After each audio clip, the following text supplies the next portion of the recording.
This is session 29, and we have a new player at the Ultraviolet Grasslands. Mark, hello, welcome. Hello. Let's do a quick round of introductions since we have a new to us player. Um, I'm Mark, he, them, and I am the GM or cat for this game. Let's go left to right, do Heath. I'm Heath. He, him. I'm playing Modan Fig, traveler, philosopher. Kind of just hooked up with this caravan and goes where the breezes take him. Mhm. Deal? Oh, and of course, Bean Yeah, Czar, beans and bean beans. farmer who's starting a huge bean empire. Soon be known across the grasslands for his bean varieties. Sorry. Now I'm done. So I'm Teal. Any pronouns will work. And I have two characters. I have Aderon, the innocent and currently disembodied wanderer of the world, and who turns out to be somehow a copy of 231 Pocket. And I also have Alba Negra, who is from the Redlands and is currently trying to both figure out how to like genetically engineer new beans for the bean empire, and then also just trying to understand um, what her role in the world is now that things are not as simple as they were in the Redlands. Ooh, and Mark, tell us about yourself and about Triskelly a little bit. Yeah, so I'm Mark. My pronouns are he, him, and they, them. Um, and yeah, I've been around the open hearth for like 2.5 years now, but I only have time playing one game at a time. That's why typically I'm not maybe never seen me before. Um, and yeah, it's a great time, and I'm really excited to play UVG. Been on my list for a while. And I'm playing Triskelly, pronouns it's, um, a Golden Desert necromancer, who it also happens to be a skeleton himself or itself. So um, we'll kind of see where I can go with this character in like 4 sessions. But I just thought it'd be kind of interesting to play a skeleton guy, Yeah. skeleton thing. Wow, for some reason it just reminded me. Poor Ottakar the bear man has been pretty silent and absent lately. Oh yeah, Audikar is just hanging. Oh well, it is winter, so Audikar is probably hibernating. Well, yeah, we have a were human who is a bear most of the time. And unfortunately, when the moon is close, he turns into a human. He's very upset about it. Uh, I mean, don't really blame him. yeah, Kind of sucks being human. so cold and weak. Let's see. Last time, what else we spent the first couple months of winter in the last Sarai. Um, did some research, found out more about our satrap crystals situation. Modan might have a new buddy who taught him how to fight and other things. We uh, someone else who was left behind at the other caravan was got his skull bounty hunted and his bones incorporated into the new outpost. Um, Phaedra did a little bit of business here, and yeah, what else? I think that's the most. Yeah, Yeah, yeah. wait, Um, correct. Um, Newt's bones were put into the. I guess I misunderstood. I was thinking Newt's bones would be in the mammoth shelf, not in the yes, outpost. yeah. Oh, I thought Okay. it was going to be incorporated into the structure of the new outpost, but if you want to incorporate it into the shell, that's I think the show makes more sense because that's where Newt was revered. yeah, yeah. That's right. He's party central. That's right. Right. Cool. Inserted into the Hemos shell then. Great. And we are still we're on our third month of winter. So it is I think it is. We did Dead Winter, we did New First, and now it is last month, um, month 2 of the year. Um, I'm curious. Um, oh, right, we had that the thing in the box as well. Uh, so the situation at the Shirai is that the caravan, the Triumph Adventures, has built a small trading post here, and has been operating in the Serai for a bit over a year. So, how I'm curious how Skelly gets incorporated into all of this. If you have any ideas, I'm up for it. Otherwise, we can work something out for sure. Sure. I think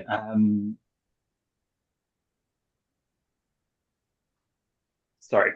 Yeah, My brain just like same. stopped for a moment.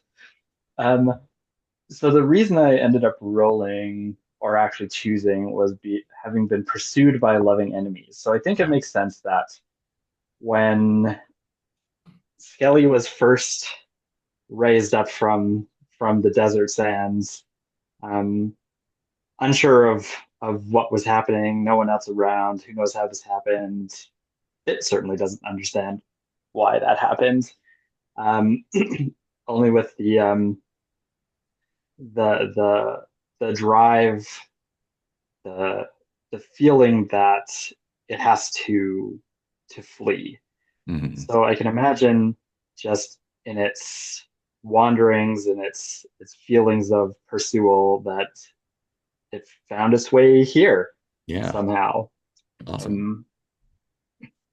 Um, And the Golden Desert is east of the Circle C,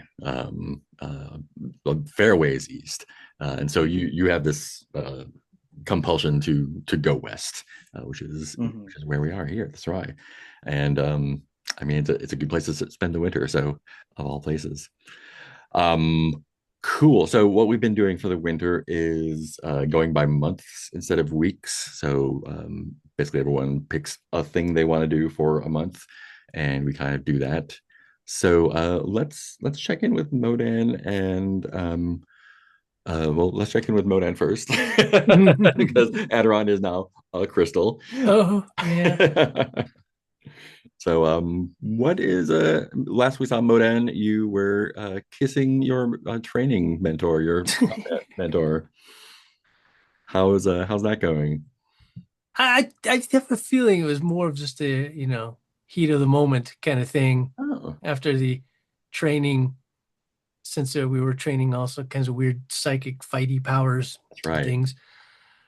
Um, Oh yeah, you had the thing where you were learning to do damage to someone even if you missed them. yeah, I finished my irresistible trait, Yeah, which, so yeah, so you got anytime I attack somebody, even if I miss, I still do, I think, my level's worth of damage or whatever. punch someone's spirit. Yes, punch their aura. That's great. Um, well, I'm gonna do I think you could a little roll of fate here. Yeah, I think Kefi is pretty much on the same wavelength as you. Um, available if you're interested, not clingy.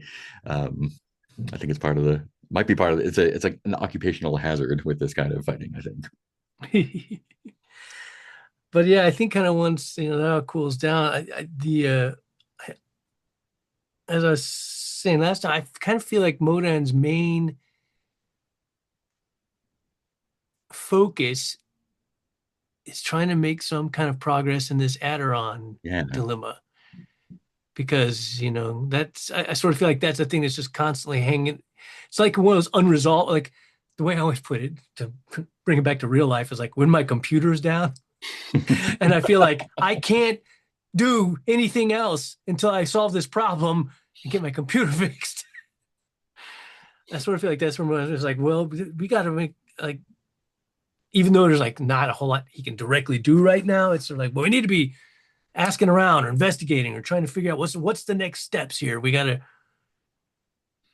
yeah, at yeah. least, and I believe, if I remember correctly, at least one of the things we're thinking about pursuing was trying to basically build an interface so that we could put him in that temporary for the maintenance body we body. have, Yeah, at least for the moment. So we once again have a, again, as we said, a shitty body is better than no body. true.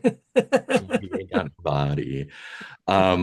So there's a couple ways to pursue this. I think the most direct but possibly fraught way to do it would be to talk directly to the satrap embassy, right?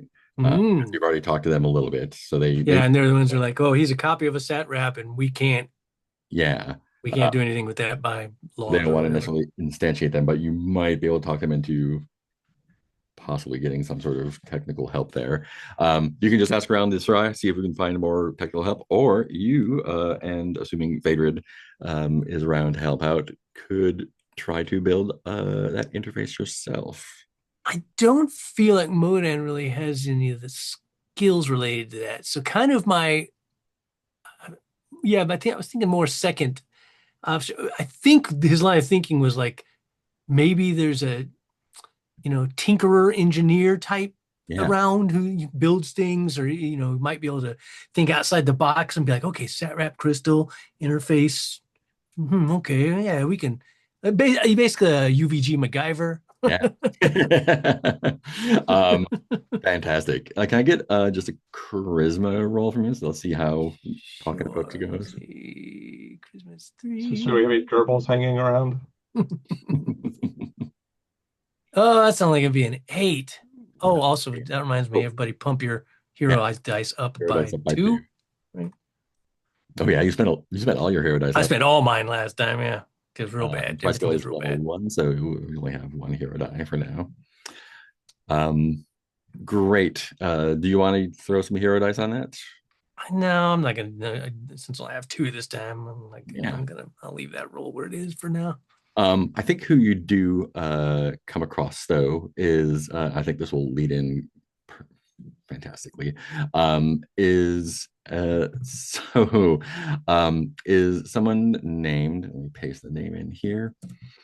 Mikhail Vode, who you're asking around for sort of like body interface stuff. Where's chat? There's chat. Body interface stuff, and I think that leads you naturally to this gentleman who is a summoner of sorts and has ways to access souls or spirits. Very cheerful gentleman. I think you were introduced. You An introduction was made at the milk bar, I think, and probably with the caliber of creepy folks that you have met in the past, probably have an idea of what this guy looks like. Very cheerful. Looks like he's from the Decapolis. He's dressed in like a nice, like a purple suit, a little bit flashy, a little bit too wide smile, but is yeah, I don't think he's going to be helpful with the Aderon situation, but is kind of in tune with that sort of thing.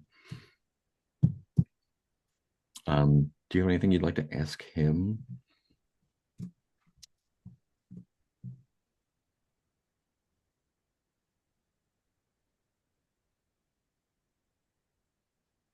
Is there more in your line? I understand like your line isn't necessarily building mechanical interfaces for crystals and all that, but would it be more in line? Would it be possible to give this crystal a voice? Where there's like the sentience in the crystal could speak? This crystal is a soul condensed. And uh,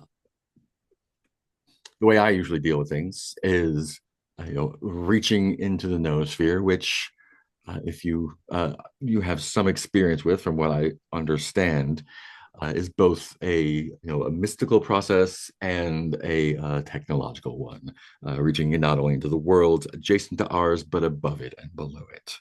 And so I'm accustomed to drawing spirits in.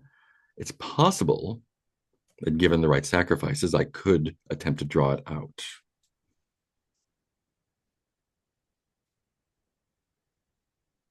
What would that accomplish if you drew the spirit out?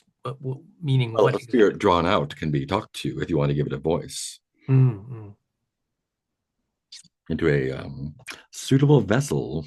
mm.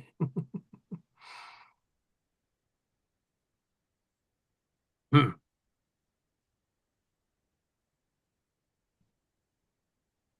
I'm gonna wait on that. I'm not sure that's the route he would want to go. Of course, of course. And well, while you're thinking that over, um, I have made this journey through the winter in looking in my own search. In fact, um, if by chance the Sarai is host to a wide variety of peoples, if you by chance uh, come into the acquaintance of a skeleton that walks by itself, I would be Mhm. very interested in making its acquaintance as well. I don't Um, imagine you would find more than one here. So uh, you know where to reach me if you do. Good to know. I'll make sure and send them your way. Great. Um, what do we want to do with Ms. Aldenera? Aldenegra's back managing stuff over in the a month south here in the uh, Behemoth Shell area. Is what's she up to this month? She's continuing her studies and continuing. Um, I mean, since Newt died, she doesn't have a lot of interaction. I also am curious, did Ottakar hibernate at the new facility that we're building? Yeah, I think that's probably best, unless you explicitly wanted to travel with him to the Sarai. Because it just makes sense that we have a nice, comfy, safe place. Yeah, he might even hole up with the intelligent mole rats. Right. I'm sure they'd appreciate his heat during the winter, just body heat. Um, so she is going to um, just continue her cycle. She's going to do some training, of course, Mhm. and um, in terms of what she's doing at the underground facility, she's trying to make sure that she has like copies of um, whatever records are undamaged. Mhm. And she's basically trying to first she was working on getting the system functioning, Yeah. and to a certain degree, Phaedra got things started, but of course he wasn't there that long, so she's been doing that, and then I think probably now she's starting to move more into uh, uh, the verifying and then moving the good like the functional data into Mhm. safer storage within the facility. Okay. Okay. Great. Um, and in terms of training, she's basically training. She's gonna um, I'll do another training thing for uh, hold on a second. My brain needs to remember what my skills actually are. Um, It's a lot of things to remember. yeah. Trying to think, worker and I guess worker is the one that she's going to do training for, so I shall roll a training day. I do have a little bit of stuff to do with Aderon, potentially. Yeah. What? Tell me more about your worker training. What's that going to look like? So this all of this process, and she may use some of her worker ability and sacrifice some life to, help the process along. So if she can sacrifice life to like get better data, Yeah. she'll do that. Whatever you want to charge. Mm. Um, so basically, she's she's had a lab before. She's been in a lab, but she was not the owner of the lab. Right. And this brings up the answer to the question of, is she a dwarf? And the answer is no, sort of. So she is not a dwarf biologically, Hmm. but she is a dwarf sympathizer in terms of Redland politics. Okay. Okay. She's like a fanatical dwarf sympathizer. She's Right. just not genetically a dwarf. Okay. Uh, she So is, very, very opposed to the bureaucracy and yeah, yeah. So basically, this is her first chance to not technically be like the super administrator is obviously Phaedra, but he's not around. yeah, someone's got to be in charge of the stuff. Yeah, and especially down below where they're really, I'm not sure if there's anybody else to help out with the process. So this is her first chance to like really get in. I don't think she may have done some previous data retrieval from damaged sources, but this is probably quite overall a new challenge for Yeah. her. Yeah. And it's almost archaeology at this point. Yeah, yeah. And she's finding that fascinating too. Also, because this is a biomantic based computer and stuff, Mhm.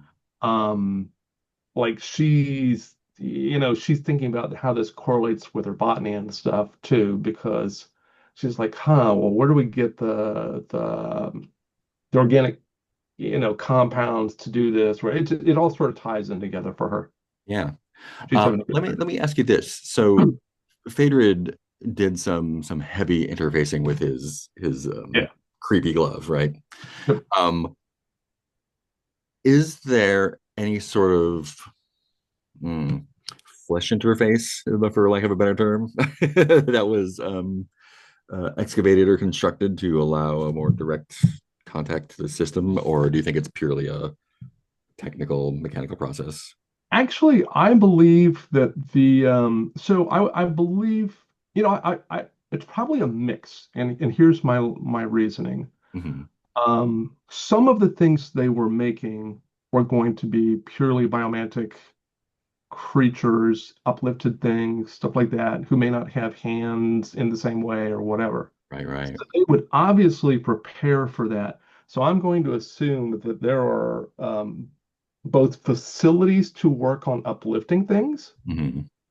and at least some portion of the workstations, they have both like a NeoJack types set up with keyboards and stuff, but they probably also have biomantic helms that will shape over your Got it. cranial area. So for instance, if she gets it to a state that she thinks is safe, she might invite uh, the mole rats to come and Hmm. get back online and stuff if Interesting. they're interested. Ooh, But she don't want to do that until she's sure that there aren't. I mean, she can't guarantee there are no surprises. That's not right. real, Yeah. but at least works cleaning things up. Cool. So let me get a thought roll for the training. Okay, And so we're looking for what are we looking for? We're looking for a 12 there for a six. 12. Okay, so that's an 18 total. And Fantastic. if I push it up to 21, I get a If you push up to a 20, you can get two successes. 20. Okay, I shall do a hero die. Nice. I'm pretty close. Oops. Come on, hero. Yes. That will do it. Great. So two successes there. No. So yeah, you're definitely using those the flesh interfaces to the network of the ancient biomagic lab, getting data backed up and sorted and sifted. And um, I would also like an aura roll from you as well. Okay. No reason. No reason. That is the worst kind of reason. Um, Oh, okay. Yep, no bonuses.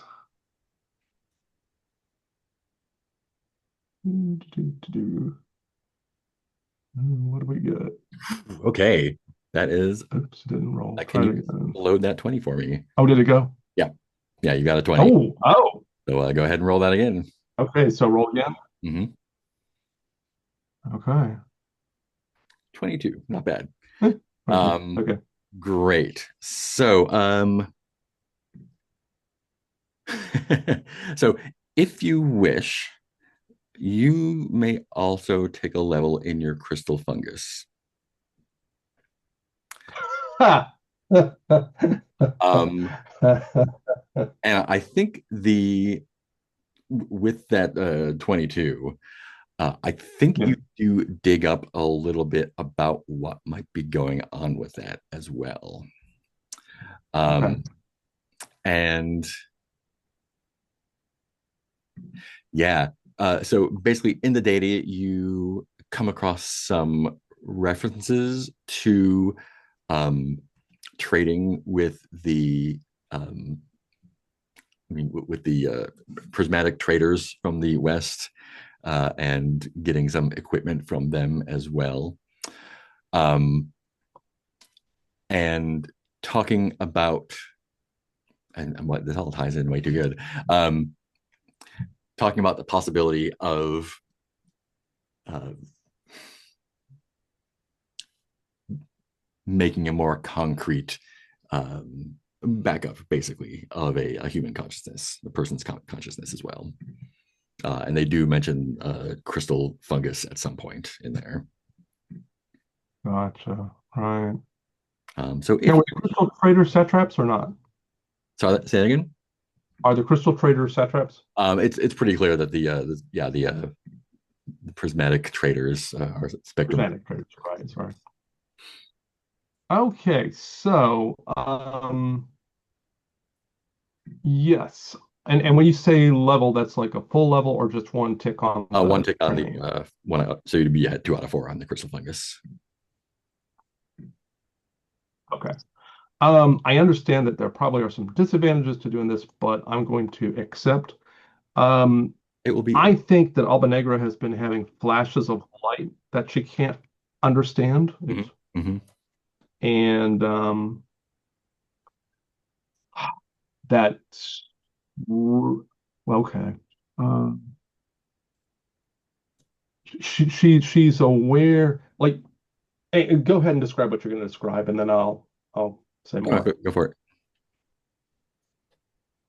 Okay.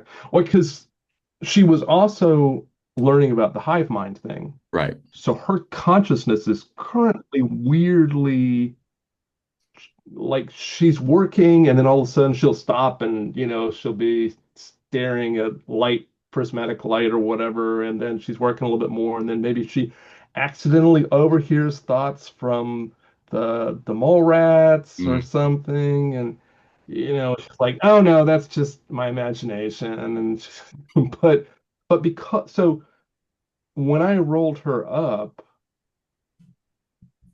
the things, let me bring up my Alba notes real fast, and then we'll switch to somebody else. But yeah, it basically she creates perfumes and custom drugs that take you to fantasy world scenes or dream memories or fragments. So she's got a lot of experience with consciousness working. Yeah. And she's very clear that in both of these instances, her consciousness is affected. Yeah. So, yep. I am curious what Skelly is doing in the city here. So we're in the last Sarai. The last Sarai is, if we look on our map in the Keeper, it's about a third of the way west, I think. Down here, location 8, just Yeah. south of the Porcelain River. Um, Yep, I see it. Cool. So this is kind of the westernmost reach of the porcelain princes, who are these polybody group hive mind weirdos that live in the porcelain citadel. It's kind of the eastmost reach of the spectrum satraps, which are kind of these energy beings who live in multicolored spacesuits, basically, um, and who we have had some interactions with, both of those. And then there's a large contingent of rainbow landers from the Circle C, more where you're from. And those are the quote unquote humans, but they are widely varied in size, shape, composition, color, and so on. So this is one of the more metropolitan outposts west of the Circle C, west of the Violet City. So there's a lot of fun stuff to get up to. I imagine you've been hiding out. Yeah, I think Yeah, tell me a little bit I think about this what is you're up to. yeah, I think this is probably one of the larger places Triskelia's found itself. And maybe with that, it's feeling a little more, a little braver, like, Mm, safer in even though it's, an ambulatory skeleton, which is probably pretty rare despite all of the weird kind of peoples that are all around. mhm. Um, Maybe still feeling a little safer in the sort of like anonymity that comes with a large settlement. Yeah, Um, and so I think what it's really interested in is like the interesting thing about it is that even though it's a necromancer, it's only insofar as it's read as much as it could find about necromancy and hasn't currently practiced any actual necromancy, uh, not having any power mm, that's related to necromancy. So I think it's with a larger settlement with the potential of, a library or a book, like a book dealer or something like that, learning more, and then maybe, trying to figure out how or why it was resurrected. yeah, Um, and some other stuff like, does it have a soul? Not sure. yeah. What, I mean, you're walking so around wanting if you to, want to. walking and talking, but Yeah. um, Great. And I think probably, in your furtive inquiries, you've either been told or overheard that there is some sort of fancy looking wizard type guy who has certain experiences with that. And you can find them at the Triumph Ventures outpost in near the what they call the Rainbow Land section, the near the last trading house. And you can definitely run into Modan and the rest of the crew that's hanging out there. So Modan, a skeleton walks into a bar, says, Hey, alone, I alone just because it's got nobody to go with.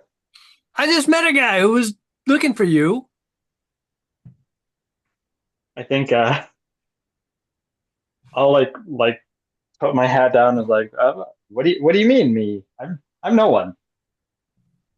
Well, he said if I happen to encounter a walking skeleton, he would love to talk to you. And there was probably only one. You are the only walking skeleton I've ever encountered. So, I mean, I'll leave it up to your discretion, but there's a guy looking for you if you want to talk to him. He's all about summoning spirits and things. I don't know if that's something you'd be interested in for some reason. What what did he say he wanted with me?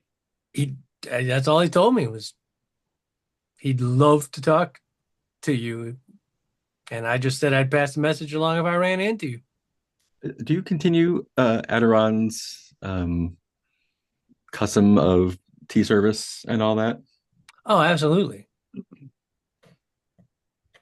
I think because we also have who we had somebody work in here, Mook is right? working there, I believe. Mook, yeah.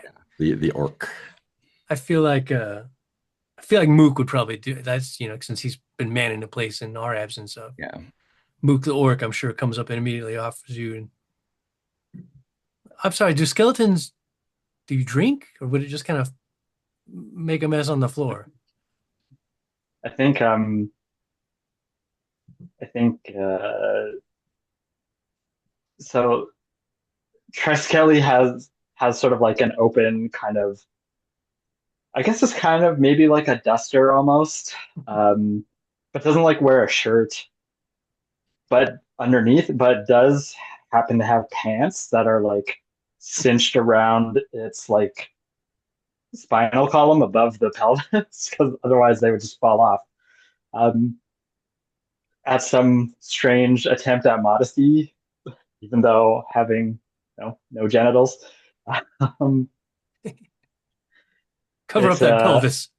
it's sexy pelvis. Um, I think so. Yeah, so like it's clear, just like there's just like it's just rib cage with open air Hmm. between. Is like, well, I don't think I've ever actually tried. I mean, it would be rude of us not to offer. It's if you'd like a cup of tea, Like, all are welcome. I'll take one. The novelty of it, anyway. Mook, get a mop ready. You got a boss. Yeah, I think definitely having I'll when the tea is served, I'll I'll just pour it into my mouth, and it definitely just like falls right through. And it's like, well, I guess I don't have taste buds either. Do you need? I'm sorry, this isn't too personal. I know we just met, but you find I'm a very curious sort, and I find myself thinking through, in our journeys with the caravan, we have to obviously carry supplies for us all and things like that. And how do you eat? Do you require sustenance and supplies of some kind in your journeys? Well, I think I must need something. Hold on. I think there was if I didn't get the quality, I think that must mean that I have to eat. Sorry, let me just Yeah, take a look. bones alone remain. Yeah, yeah. So I think,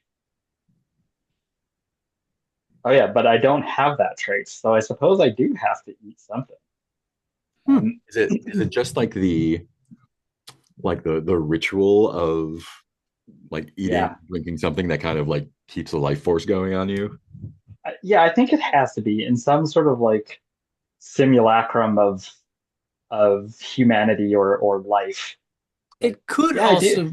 also, I'm theorizing out of character because obviously Modan wouldn't know this, but it could also be like some like almost magical process where at least some of the sustenance is used to sustain your bones so they don't Yeah. dry up and wither away or I'm something. also I'm thinking that maybe some of the like the animating force has to be sustained through, let's say, mashing stuff between my teeth. Um, and so like Some yeah, of it okay. So transmutes into your being and some of it falls right through.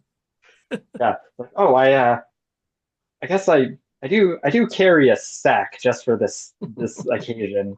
I found out the hard way that I do need to masticate on something. That seems actually a far more efficient process than having to digest, make it into waste, excrete waste. Yours is just whatever's not used falls through on the ground. Done. Yeah. I mean, it benefits that I can basically just eat anything that doesn't break my teeth. Um, Fascinating. at the outpost, you got the other folks from the caravan as well, right? There's the Moon Witch, Yeah. also the animal groomer is there, is that right? Or is True. I've got so many friends and pets who um barely exist. Dolce, the wannabe guard, came with you, I think, and Santana, is that right? I've forgotten. All There's right. four of them Yeah, on the. yeah, I think. because Yeah. Yeah, go ahead. Yeah. I Did know the Moon Witch and the Animal Handler are my friends. yeah. Um, since it's the last month of winter, like what kind of things are they doing to prepare for getting back on the road next month. I think the animal groom particularly like starts walking the animals a lot more just around the Sarai. Needs to get them ready, back into, shape for being able to walk a lot instead of just hibernating and sleeping and eating. Mm-hmm. So probably a lot of parading animals through wherever they're allowed in the Sarai. So question. I think Dolce and go for it. Yeah. Yeah, I was gonna say I think Dolce and Centena are training together. Centena primarily trying to get the kid up to speed so that he's not a liability. Yeah, he is enthusiastic.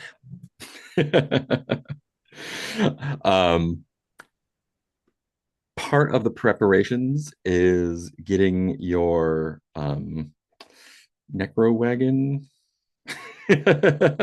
up to speed for the spring.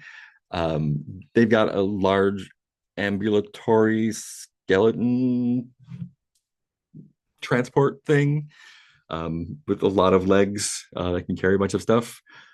It's probably hanging out near the trading posts. Any does Kelly have any feelings about that? Yeah, I think seeing so this is not the so this is not the skeleton of an actual creature. Is it just like some weird construct A made out bunch of of bones bones? put together, yeah. Okay. I think Which I I think we think found Skelly would somewhere, right? You got it from the necromancers that ambushed you. Oh, that's right. Some necromancers ambushed us. I think I think Skelly would be like really like interested in this because like, oh, this thing isn't even like, well, unless this is the skeleton of some weird creature I've never ever seen before that doesn't even make sense anatomically. What what the hell is animating this? What I think Skelly would be very Necromancy. interested in Yeah. it. Yeah, and I think because you're a skilled necromancer. And I think you can tell a couple things without any problem.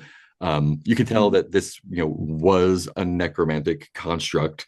Some necromancer did pull it together from bones from various creatures and amalgamated it too. Um, I think because of your study of necromancy, you can, and this may be affirming for Skelly as well. You can tell that it does not have a soul. It is just, or doesn't have a personality, a spirit. It does have a motivator, but it is different from you in that you seem to like this kind of probably confirms your feelings that you do have a soul and spirit and personality, and this is just a, a magic machine basically. They'd just be like, well, I'll be, you know, chewing on, some like weird tuber or something like that, just mashing it between my teeth. Um, well, uh, where do you folks find this thing? Some necromancers ambushed us, and we had to defend ourselves. And unfortunately, killed a few. And did we kill them all in the end? I can't remember. Did one get away? I think you killed. I know one was getting away, and I can't remember if we stopped that or not. Three out of the We, four, and one of them we got killed away. them all. Did you kill them all? No, none of them got. Yeah, we killed them all because Oh yeah. basically, one died during the fight. The second died when Adron did what they did, or the two more died with Adron, and then the last gunned two down. were shot in the back running away. That's right. Oh, yes. Okay. Brave. Yeah, we had to kill all these necromancers who'd ambushed us, and we thought, well, shame to just leave this cart wasting away on the side of the road. It's handy. It is handy. Well, and just so you know, by the way, we all generally try to avoid violence at all costs. We would really rather never have to resort to it, but obviously sometimes people give you no other choice. Regrettably. Like, well, folks do lots of things to survive, so I guess I can't blame you. I mean, I suppose you wouldn't want to go from I'll sort of gesture at Modan's like body and then just two, and I'll gesture at my own. I don't know. It's unique. I mean, normally when you go from this to that, you stop living, and so you are obviously a different, whole different scenario. Wouldn't mind Well, I'm necessarily going pretty, to that if I'm still alive. like, I'm pretty sure I did stop living at some point. Hmm. In fact, I'm not entirely too sure I'm alive right now, but That's a, what is life? Is a tough question to answer. You definitely have sentience. I'm talking to you. I'll pat the necro wagon and be like, well, I guess I got a touch more than this fella. um, I'm curious how Aderon is doing in your timeless, spaceless, endless existence. So Adron realized that they were thinking in the wrong scale at first, trying to come up with quick answers. And so Adron has been just relaxing into the situation. And the first thing is Adron would spend time observing both, and Adron will check in on their own crystal occasionally, Mhm. but it's much more compelling to spend time with the rebuilder. Yeah. Um, and so Adron will watch the rebuilder and just see if she has any periods of relative calm, if there are periods that are more extreme, if there's any sort of pattern to it. And Yeah. Adron's also going to examine her prison. And Mm. like Adron already looked out the window, that's one thing. But Adron now wants to see how this prison is constructed to hold her ba. Interesting. Interesting. Um, yeah, let me get a ba is I guess that's gonna be a I think it's What? gonna be a charisma roll. Yeah, I looked at there is actually a triangle of attributes that relates to Baka and Yeah. Ha. And then the other, I was thinking is like the other set of attributes are almost interstitial between those sets. Yeah, because they're the dynamic ones. Yeah. Yeah. And if you look at the dynamic ones, like thoughts between Ba and Ka, agilities between, I think, Ba and Ha, and strength is between Ka and Ha, I Yeah, think. that checks out. Yeah. So okay, so you said charisma, which I do not have any bonuses on. Let's see what happens. That's pretty average. I'm gonna use a hero die on that. Okay, See if I can at least get a little bit higher. I guess it's 11. I'll use another one. cool. A 12. 12 will do. A 12 will do. Okay, told it. Okay. Um, So that's yeah. So I think part 3. of the yeah, so it's partly examining the physical tower itself from what you can from the pure personality perspective you got, Yeah. and partly kind of um, drawing on the rebuilder's own memories Mhm. post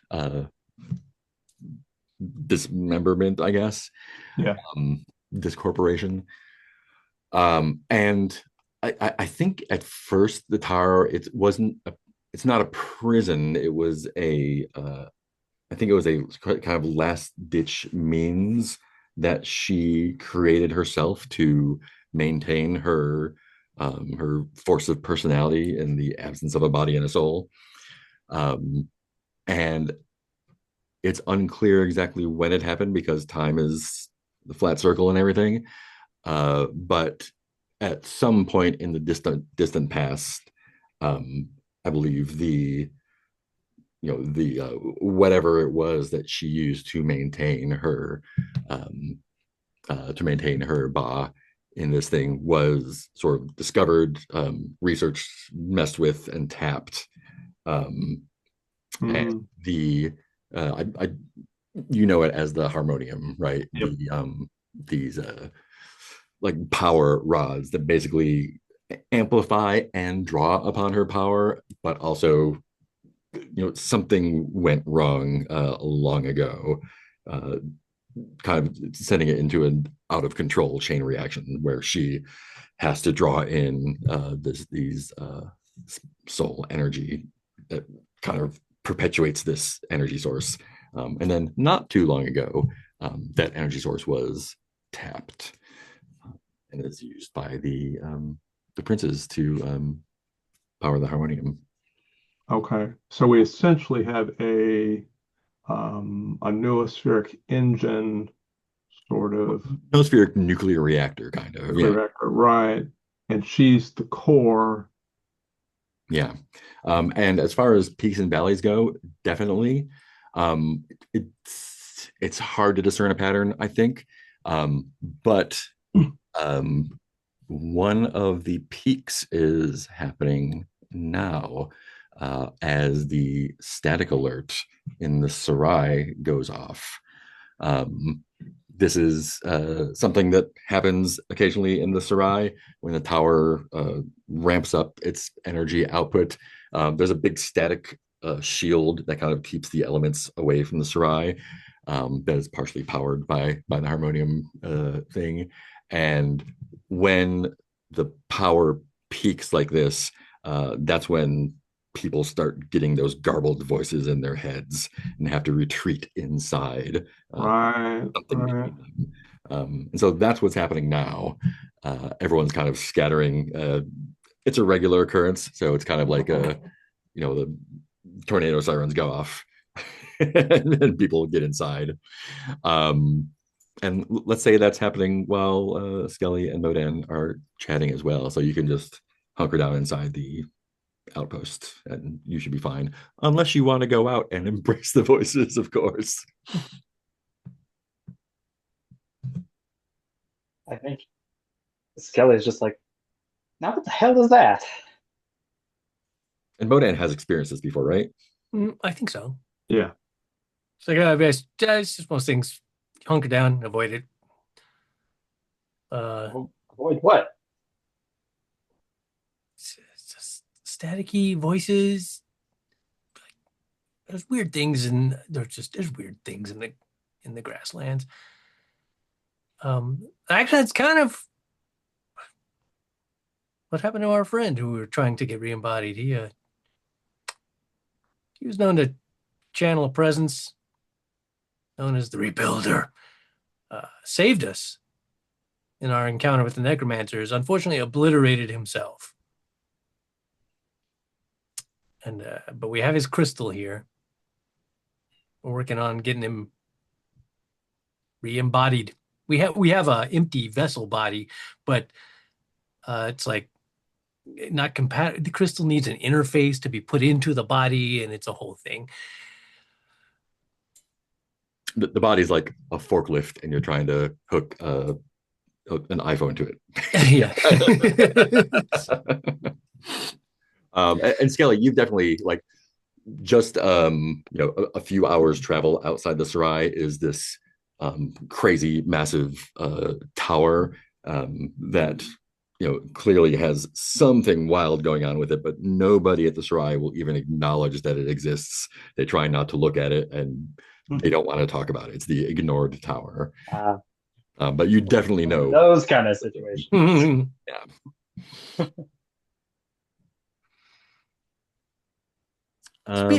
Also, Skelly, if you did want to speak with this person who wanted to speak with you, I'd be happy to come along with you if I don't have any reason to suspect he had ill intent towards you or anything, but if you wanted some backup, I'd be happy to accompany you. Well, just I suppose that would be helpful, as I'm I mean, I don't know how else to say this, but I get the very distinct sense that I'm being pursued, though I've never seen someone pursue me or something. Um, Yeah, we've encountered so things like that.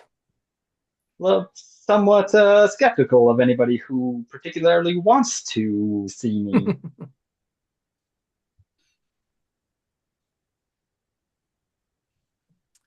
But if I can find out more about, then I'll maybe it's worth the risk. Maybe so you said out of course hibernating. Maybe me and the Moon Witch could go along with him. Yeah, yeah. I mean, if you want to talk to him, you don't have to. I'm a curious sort. I kind of just want to know what he. If I was you, I'd want to know why somebody was asking about me. Well, I mean, I I both want to know why someone's asking about me and am terrified about why someone's asking about me. So I have yeah. recently had some training in the abilities to be able to defend myself. So I am. I do have some basic combat abilities. Not that again, just then, should it become necessary, I try never to use them. In fact, I, for the longest time, didn't have any, and I picked them up merely because we did encounter several situations where there was no other choice. And I was like, I guess I need a way to defend myself. It seems prudent. I think I think Skelly will be like, well, I mean, I suppose if it comes down to it, Skelly will pull off its backpack, its kit, and sort of dig around. I haven't defined anything out of it yet, but I'll sort of I'll pull out just like a six shooter and be like, I suppose I always got this. That's fair. Do you want to meet him at the Giving Cow or invite him in? Yeah. Or? Um, yeah, I guess that's might as well since that's where we didn't know to find him. Seems Yeah. easiest. Um, the Giving Cow is a milk bar. It's operated by this biomancer Zuna, and the the feature of it around the like a big circular bar in the middle is this bio magically genetically altered udder that dispenses various kinds of milk beverages. Kind of gross, kind of delicious. Um, so yeah, definitely put out the word. Meet up with our friend Mekai, and I think when when they see Skelly walk in, their face just lights up. Um, and he says, "You found it." Well, yes, I did, and I told them you were looking for it, and that I'd happily come along and introduce you to. I've been following you. Oh, you were right. Yeah, we're being followed. And go be like, see. So I suppose I'll just make my way up. Pleasure to meet you. Oh wait, I've come so far to finally see you in person. You understand how that might creep somebody out, right? That you've been following them, came a Mhm. really long way to see them. I mean, Skelly, let me get a charisma roll from you. It's just the d20 plus your charisma. And this is All right. kind of a fortune roll. Oh, that's how I was like. Right. Um, yeah, so he got like puts his hands out as if to like he's clearly not armed, but to kind of dramatically show that he wants to show that he's friendly, um, and says, "No, no, no, no, wait, wait." Um, and he slowly reaches into his suit pocket and pulls out a stone that's kind of shaped like a chisely shape, right? Mhm. Um, and I think Skelly, you immediately recognize it as a bone carving tool. Mm, You know what this is, don't you? I do. I understand if I can, if it's not too personal. Have you have you done any work on yourself? I'll look at I'll look at Moda and I'll look back to sorry, what was this person's name? Machai. Mm-hmm. I'll look back to Machai. I'll sort of I'll uh I'll just meekly say, uh pardon my immodesty. I'll take my my jacket off and on my right arm on the um the lower part, the radius and the ulna, it's got some like carvings that kind of have like a dusty kind of yellow color to them. Um, like it so happens that I have. May I examine it more closely? To what end? Learning. You are a rare specimen, a walking library. There are few opportunities to learn. I understand that you've uh, spoken with the Keeper of Thoughts. Is that true? I have. I'm very eager to learn this skill. And what's in it for me being put under your scrutiny? What do you desire? Like, well, up to this point, I've been mostly a theoretical necromancer. Hmm. So perhaps a little bit of practical learning would be helpful to understand more of what I am. Perhaps I could learn by practicing on you.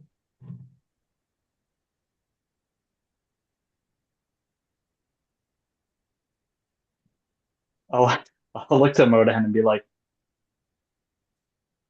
what's your take on this fella? Well, we are in a realm that I'm not very familiar with.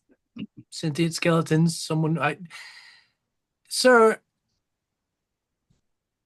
what are you are what what is your end here with my new friend? I mean, are you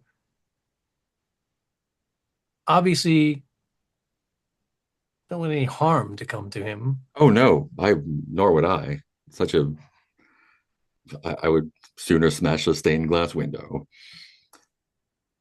I So, wish to trade your knowledge of bone carving for knowledge of my own. I can inscribe a new power upon you, perhaps. hmm, I mean, this Yeah. does seem a trading of knowledge is seems like a wonderful thing. Uh, Like, and it is in fact how I have acquired many of the skills I have now is by learning them from others who had them. And if you do indeed each have something the other can use, it does seem like an equitable situation.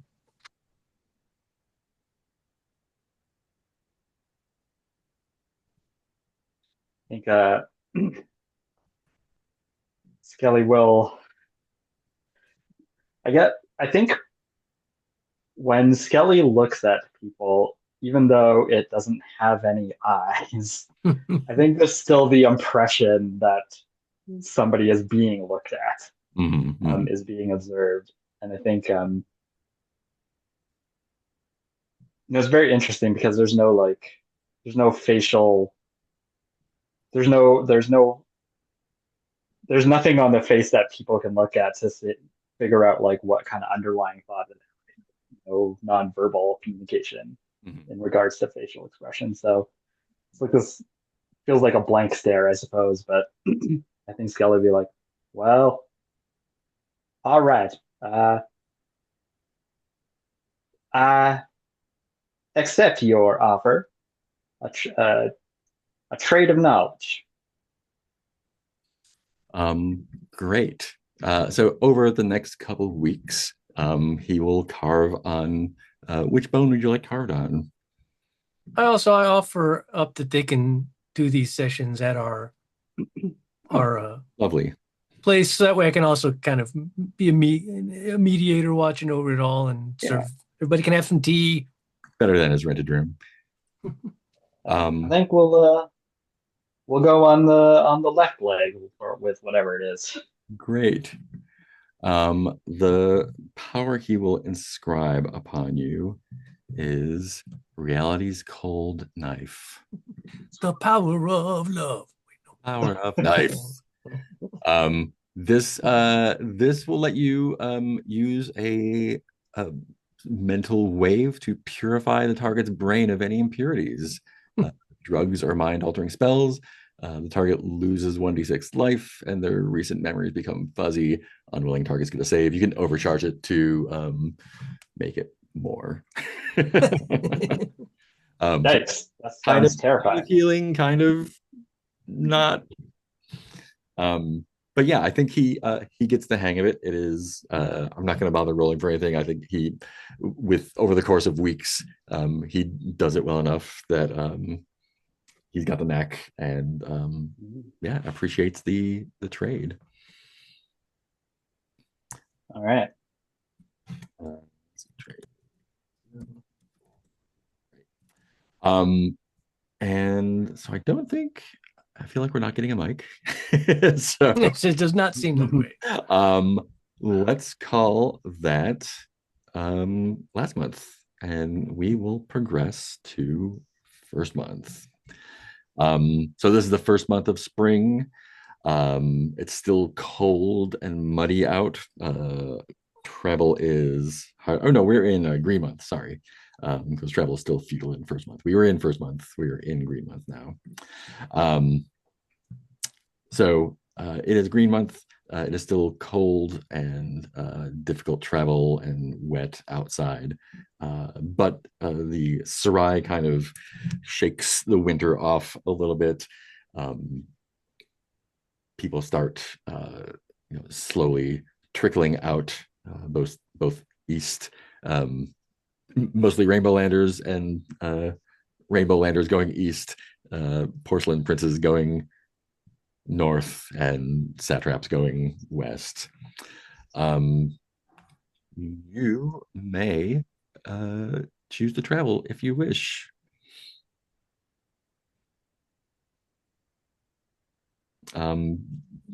Places to go.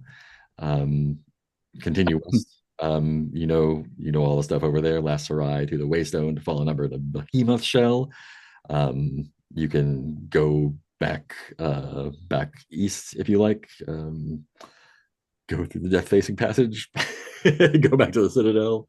But west, and I think while Mohai is this is a long process, and there's clearly conversation to whatnot that happens. I think he intimates that he may not be the only one who seeks your unique abilities, and they may not be as pleasant as him. Necromancers Well, are volatile, as you well know. but, well, I've managed to evade whatever's pursuing me, presuming has been more than you, um, up to this point, and seems like I got some new friends. Um, More than welcome to travel with the Triumph Ventures caravan. try adventures. Yeah. So, what do you feel like doing? I feel like we would need to. I feel like we'd want to go back and rendezvous with the rest of the gang Mm-hmm. at the outpost that we're building. Yeah. Let's. I think it's March. Um, let me get let me get a misfortune roll from each of you. Just a straight D20 roll. We've traveled this path many times. I think it is familiar. And so we can just kind of fast forward to the behemoth shell over the course of 1, 2, 3 weeks. So there's one misfortune roll each of us. One misfortune roll each. Yeah. Oh I got a six. God, I rolled a one, but Oh don't. no. But Would you like to add a hero die to that? I do. Don't feel. I do also have Bashika's danger sense. Oh, that's true. You That do. lets me add a D6 to that. Yeah, go for it. So that's something. So it's a 7 total. All right, that's better than nothing. Better. And what dice is? D20. Ah, yeah, man, can't roll for anything tonight. Uh, That's a 4. well, I'm gonna leave it. All right. How about from Skelly? A lot of Me? misfortune coming our way. Yeah.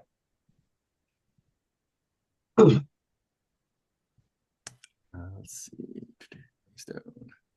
So just a quick question. Where could I find the text for that power? I do Oh, have like all of these. it is in the UVG main book. Gotcha. Let I me do, get it for you.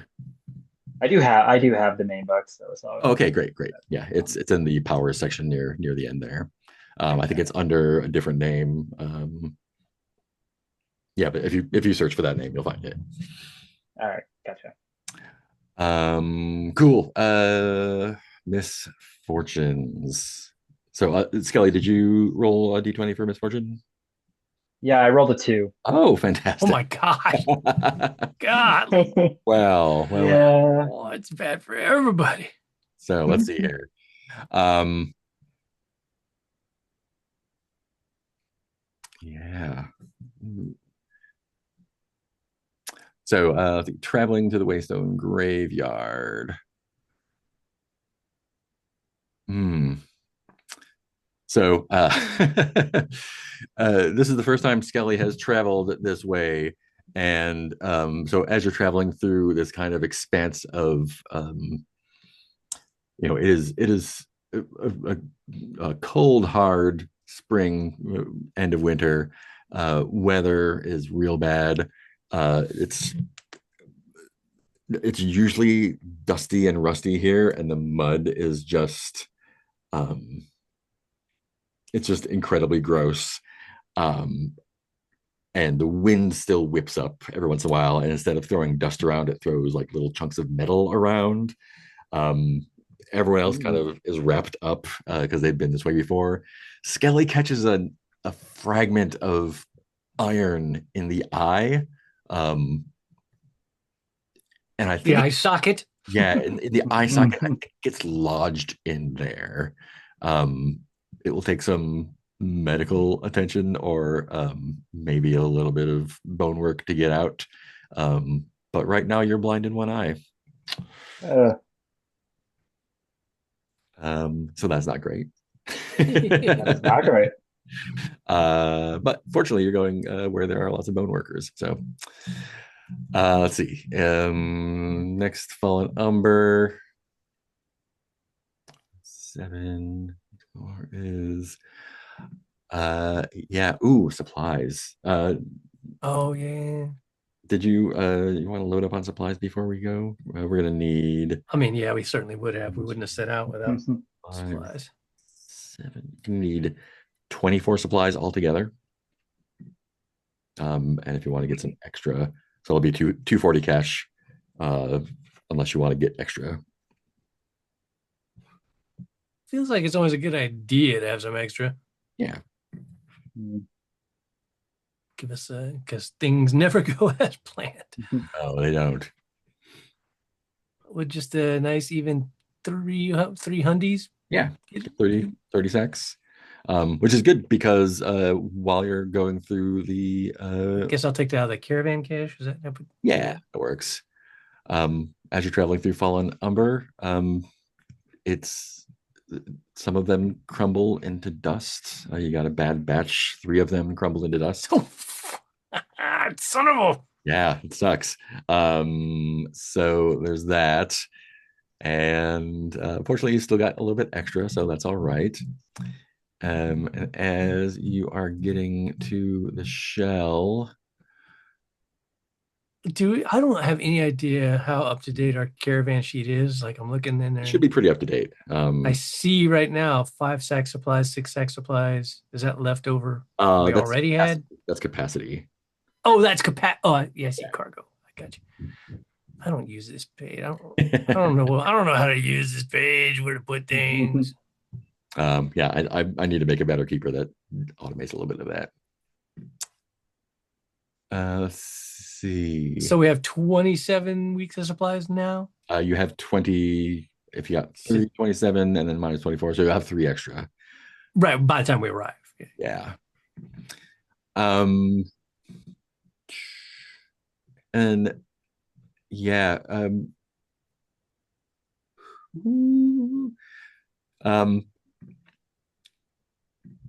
Yeah, I think as you're getting closer to the shell, at some point, I'm gonna roll one more time here because that's great. Works out perfectly. Your last 3 sacks of supplies are gnawed away in the night by some oversized creature, rodent type of thing. Well, good. Now I don't have to figure out where to write them. Yeah, now you get 100% evened out at complete random. But you get there fully crewed up, fully done up. You arrive to are you going straight to the outpost, or are you going to swing by the Behemoth Shell first, do you think? Is there some reason we would swing by Behemoth Shell? Just trying. Is anybody there? I don't. I know Aldo Negro was going back and forth there, but I don't know if you have any reason to. I feel like we'd probably just head straight for the outpost. Cool. Yeah, so you make it to the outpost. You arrive and it looks pretty good. It's 3 months of winter construction. It's on top of the ruins of this old biomancy lab, but it does look a lot better than some outposts that you've seen before. There are a couple buildings.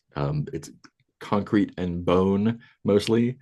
I think some of the I think some of the workers will have talked with Alta Negra at some points, saying that when they tried to fell some trees, they had a bad time because of the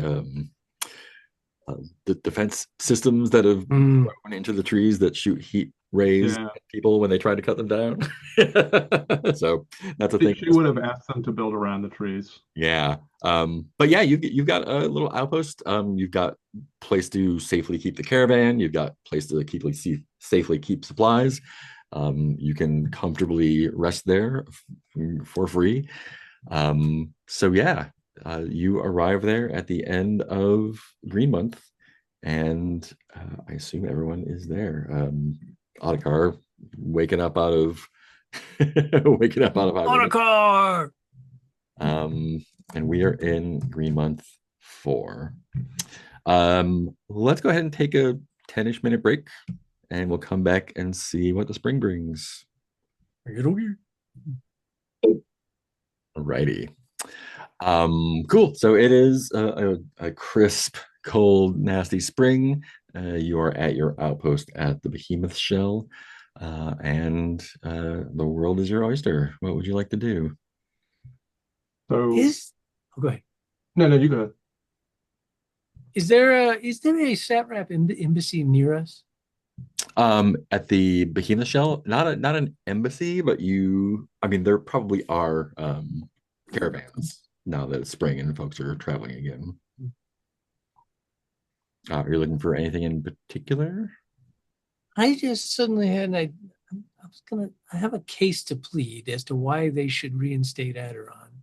Oh, I don't know who that. I yeah. think that'd be more needed than probably just a caravan, I would think. I mean, you can head west to the Spectrum Palace. That's that's about just about 2 months travel through unknown territory. It's something to think about, but we'll see what everybody else wants to do first. Yeah. So Albanegro wants to give a business report, and part of it would be to Phaedrid, of course, but she wants to talk with Modan. So we've made great progress, and though I haven't told the people up above, I've also worked on the computer network in the basement. And I've learned a lot of things. I think we are getting close to the point where it would be helpful for you to sit down with me and whoever else you would like. And we need to sketch out some designer bean ideas. The labs should be ready to start working on beans or other things. Also, do you have any interest in uplifted beans? I have interest in as many varieties of beans as can be imagined by Just all to the clarify, inhabitants. an uplifted bean is one that would talk back with you. They're not for eating, they are for conversing. No. Yeah, interesting concept. I mean, my initial gut instinct, of course, is yes, but then would they be fine with all other non-uplifted beings being made as a thing to be eaten? That's the question. I don't know the answer, actually. Because that would be counterproductive to make an uplifted being if they're then like, how dare you eat our brethren? I will say that as keep this quiet, please, but as somebody who believes in the power of workers, it is possible that this would cause trouble, yes. Something for me to think on. That is an interesting philosophical dilemma I did not expect. Well, Do you that's mind my if report. do you mind if I butt in here? Of course, introductions all around to our new caravan member. Oh yes. I am Triskelly. Pleasure to meet you.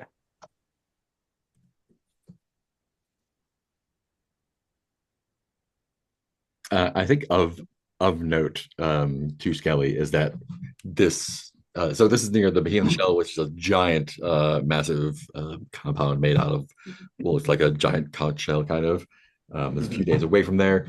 The great folk live there. They are famed bone workers, and they have been helping to construct this outpost over the winter, which is partially composed of various bones that they have accumulated around calcium deposits and whatnot. Hmm. So you feel it's pretty cozy for you, I think. Like, just not enough trees around here, or Oh, there are trees. There are lots of trees. In fact, we have very fulsome trees. hmm. Don't harm the trees. They will attack back. Ah, and now it is clear to me why they're not being used to build such fine structures. Um, how this whole sentient being thing, I'm kind of new to these parts. Would not the sale of sentient beings be akin to slavery? I Oh, think I was going continue, to say, sir. yes, I'd never thought to sell the uplifted being. I thought the uplifted being would be like an advisor more than something to be sold. Yes, yes. I was not speaking that we would uplift something to sell it into slavery. That would be against all of the freedom of the worker. That is not at all the point. The point is whether or not you want to talk with the beings. Ah, gotcha. You're very interesting the way you are. Hmm. So Have you ever thought of adding any plants to your physiology? I have not, nor am I sure how that would work. They could be symbiotic. It doesn't require that they be uh, working from the same biological systems. You could have, for example, have a vine that twirls from your top all the way through your rib cage down around the femur, or perhaps a moss vest that just grows on your rib cage. In the Redlands, we have a vine that has thorns and beautiful flowers of various shades.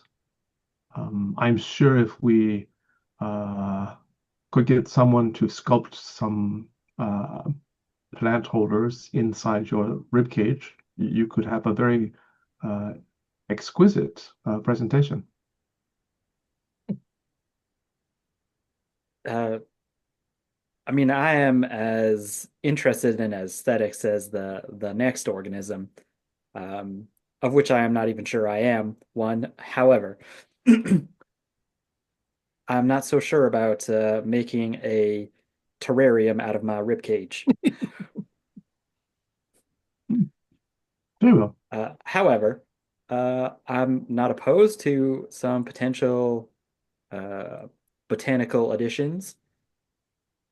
I mean, I suppose some epiphytes might be a little easier to cultivate. Hmm. We also have, I have seen in the records, they were working on a kind of sphagnum moss with uplifted qualities that would operate as a scout in the forest. Um, Basically, eyes to watch things with. I mean, I suppose if I were to go the practical route, I would get something that would help. I mean, I suppose you weren't here for that conversation. I do require to chew food-like substance in order to maintain whatever it is that animates me. So potentially something that could alleviate that necessity. Oh, perhaps some sort of, I don't know, there are a variety of things that you have either fruits or tubers that you could eat. And of course, beans. There are always beans. Well, I think he speaks more of like perhaps a permanent plant addition that would alleviate his need to eat anything. Oh, I understand. I was thinking of, sadly, it goes back to the terrarium idea, but Mm. thinking of putting a planter inside his rib cage, and then he Yeah. could just bring his food with him. Or perhaps some kind of plant that could share its photosynthesis properties with him. Oh, These are all ideas that seem interesting. I understand you folks have something to do here, so maybe I'll think on it some more, but I am I am not opposed to the idea of plants.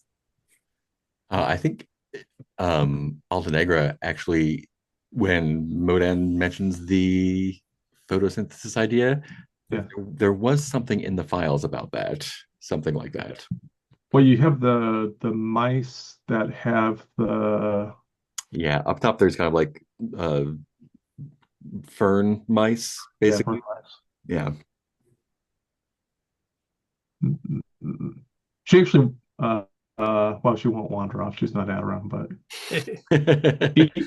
if you have, let us know if you have um, further interest in this direction, and this would be a fascinating field of research. I have not had so many people He express so starts. much interest in my physical form for research. Um,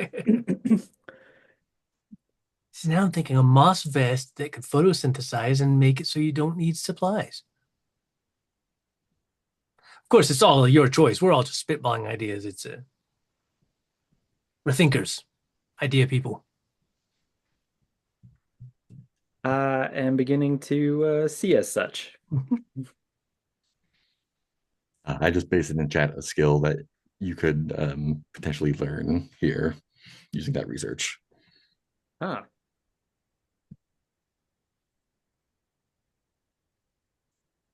Oh, interesting.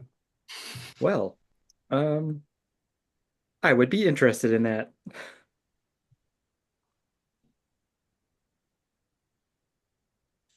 So if that was something that Price Kelly was learning, would Albanegro learn something in parallel to that? I think that just mechanically, that would just be training that skill. Uh, Okay. I think if Aldo Negro also wanted to spend that week training, then yes. Or I mean, another option is she could use that for as a an explanation for her next botany skill point Yeah. or skill like training as she researches that out to figure it out. Uh, so I think the main question here is for this week, do you want to hang out here and kind of regroup at the compound, or do you want to um, head somewhere else?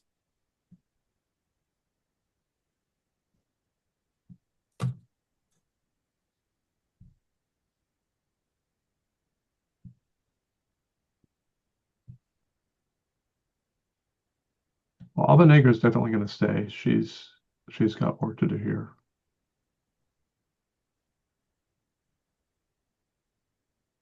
Right, so I think I'll need a little bit of a primer on how training stuff works. Yeah. So basically, the procedure is on a week long basis. Whether we're traveling or hanging out at a location, we spend supplies, do misfortune encounter, rest, and then we can spend a week doing a thing. One of those things is training, and basically, as long as there is some justification for training there. This is a perfect justification because you're hanging out in a biomagical lab. You can make a study roll, and basically you'll roll plus usually thought, but it could be different depending on what the circumstances are. Um, Usually takes 3 successes to fully learn the skill, and a roll of 12 or better will get you a success. Yeah, that's for the basic level. And Yeah, when you get the higher levels, it takes more successes. yeah. Understood. So let's have the caravan hang. Let's do this. Let's have the caravan hang out here for this week, and we'll probably break after that and come back next week with the full component and make some more group decisions. That Okay. sounds like a good plan. Sure. Cool. Um, uh, I think while you're here, you're not going to be spending supplies because you've got your thing. I am going to ask for one person to make another misfortune roll, however. Who would like to do that? Can I do it with my danger sense? Yeah, absolutely. That's what it's for. Let's see if I can. So bam, bam, bam. Hey, 17. That was okay. 17. Yeah, I think this is Oh, just, you know, 19 total. Sorry. oh, 19. Same result. You've been away for a little while again and again. It's just you can, you are a ways away from the shell. You can still kind of like see it in the distance, and that you get that feeling of awe at something great. I think, because, yeah, I don't know if it's a few days away from here. There's another kind of like giant. Oh, also maybe of interest to Skelly. There's a giant skeleton near here, like several hundred feet, with a floating city attached to it, which probably used to be a behemoth slash demiurge. Really unclear to y'all. But just the scale of the things here is awe-inspiring. I think, and that's the only misfortune that happens here. Let me roll for an encounter.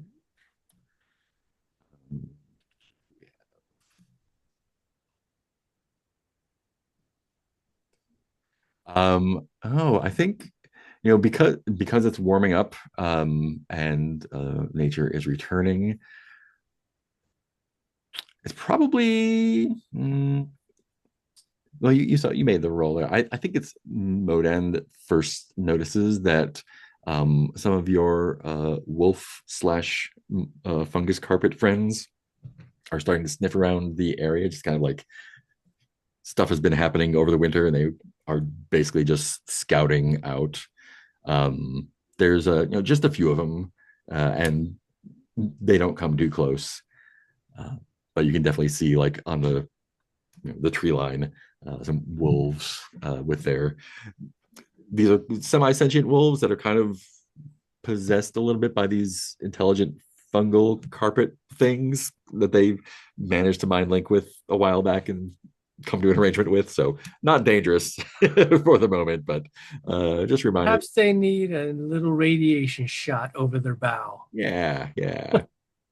Wow.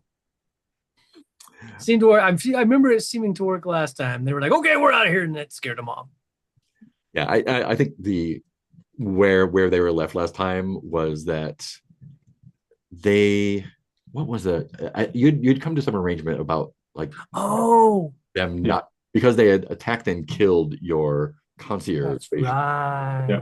And you did some parlay with them to make sure that they're not doing that anymore. Yeah, Aderon basically Good negotiated. point. I mean, they weren't very interested in eating the great folk anyway because taste differences. And so Aderon basically was like, each of you sort of don't mess with each other, and that will make life easier. And also, I believe, pointed out to the great folk that the wolves sort of helped keep the area safer from other intruders, and the wolves have plenty of territory that doesn't involve the great folk who don't taste very good, and so on and so forth. Great. Encounter nothing there. No one needs to rest, no extra days. So yeah. If you want to study, you can study. Other camp actions, forage. You don't really need to forage here. You could carouse at the at the shell. Basically, that is spending money to get XP, with various entertaining attack effects, or do anything you like at all. I definitely think Modan, in an effort, he's got several possibilities down the Aderon front. Mm-hmm. But one of which I feel like he did have some experience when he was a farmer, with like help repairing machines on farm and stuff. Sure. And so I think he's decided to pursue, I don't know if it needs to be a specific skill out of the book or just a general skill of like tinkerer.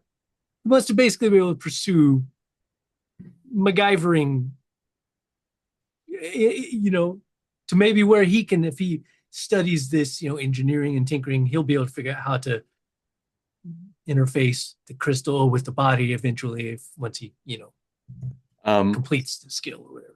so is it just like general tinkering, or are you specifically wanting to do like biomantic stuff? Or I guess the question is more mechanical side or more techno magic side? Would it require the techno magic side to create the crystal interface? I think I just determined the flavor of it. um Yeah, I feel like that's more like I said, I feel like he already sort of has the mechanical background part of it from the farm machines and stuff. Mm-hmm. So now with all that he's seen, I think he does think that like, oh, there's more. Be better to probably marry the two, like machine and magic. Yeah. So yeah, let's call it that. So you have a few avenues for this. There's still great folk around who are doing finishing up construction stuff. The workers that you interact with here are much less douchebags than the ones at the shell, who are pretty big douchebags. That's a pleasant surprise. Yeah, this comes from like the basically they would, when it is not winter, they would be farming, but they're not pressed into service here. They're being paid very well, but they're doing construction work. So you could learn stuff from them. You could talk to some of the uplifted rodents here, whether it's the eloquent mole rats or the I was thinking about that too because they sort of had or the fancy rats with the medieval times set up downstairs. Yeah, there's a few different things. I think the mole rats seem the way to go because they did have a background with kind of this type of general stuff too, and we're friends, we're buds, and kind of explained to them the way I see it happen is probably like explaining to them what I'm trying to do, and so I thought my learning is like probably us working together, trying to figure out ways of like, how could we interface this crystal with his body? Oh, maybe you could do this. Well, it's a possibility if you got a circuit, but I don't know, it's maybe that brainstorming together, messing with stuff. Yeah, and they've kind of not moved into, but there's space for them to kind of extend their warrens into the lab downstairs as well, now that the hamsters are mostly cleared out. So yeah, go ahead and do a roll plus thoughts. Which I have leveled up to 3, which is nice. D20 plus 3? Yes, please. 14. That will do it. Yeah, so 1 out of 3 for a tinkerer if you want.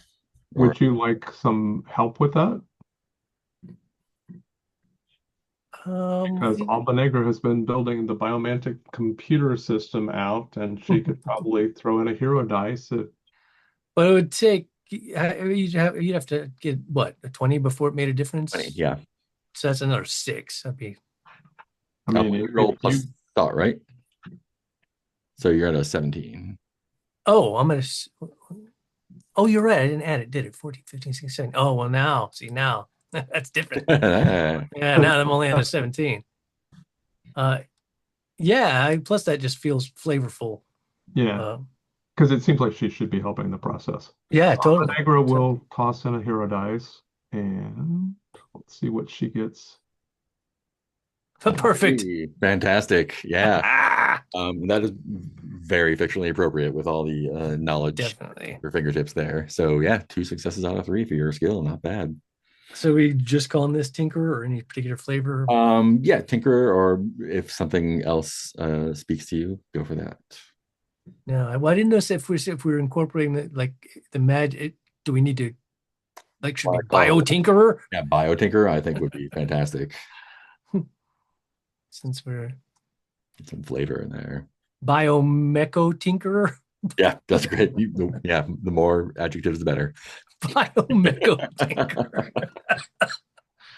And I'm now so I get not 2 of 3 because of this. 3, yeah. Nice. We've made so much progress. Yeah. Aderon will be back with us soon. Great. What? So, Skelly, you're a newcomer here. Hmm. Um, so this was they discovered a ruined biomantic lab um, that is inhabited by various clans of uplifted rodents with different personalities. The ones that you're in contact with are relatively friendly. There are some other ones who are kind of assholes. Hmm. But and oh, and there's a giant corrupted uh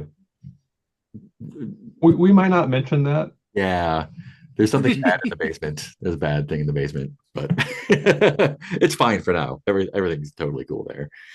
So yeah, newcomer to the is there a name for this? Because the one in the Serai is just the uh Triumph Ventures Outpost. Is there a different name for this one, or is this just Triumph Ventures Outpost West? Um,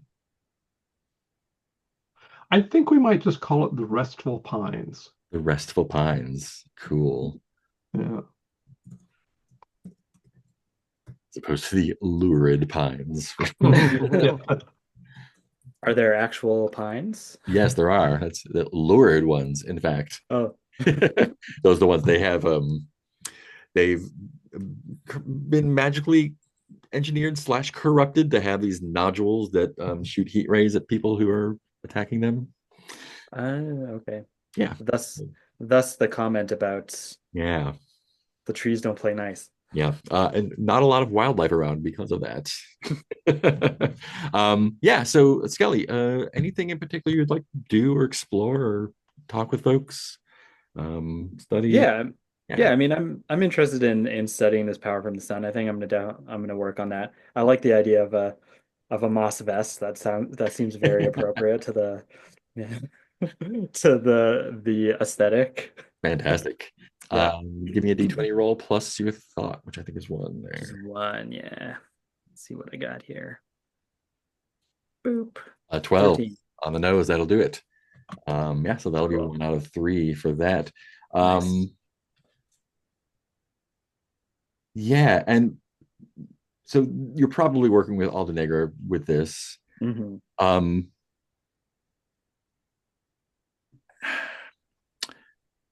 I think in the course of the research, it is clear that some of this technology was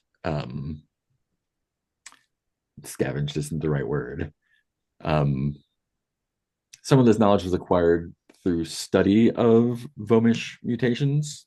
Vomes are the infected, violent biomechanical animals and Right. stuff around. Mhm.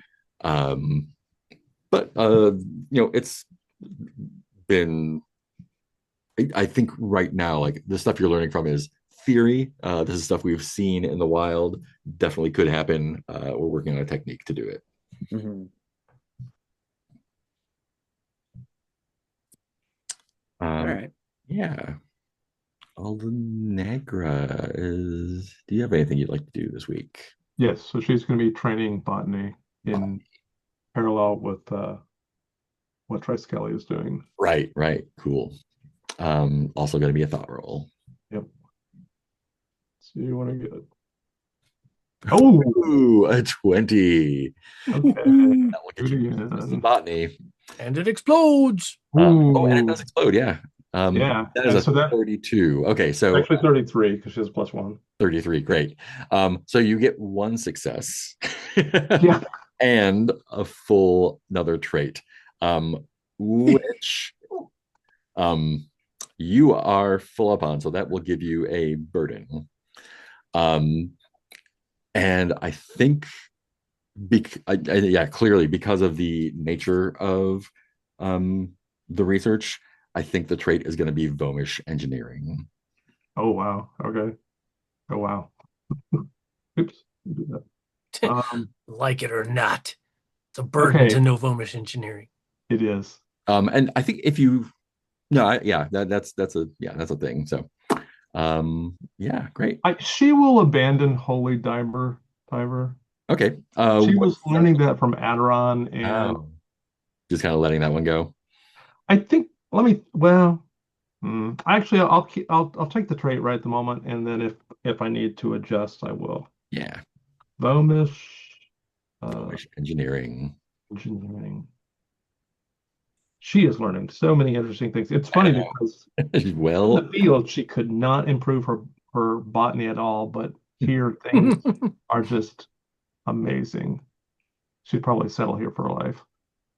she could also get her weak joints healed too. That would clear a spot. That's true. Yeah. That was sort of a consequence of how she did her work. Hmm.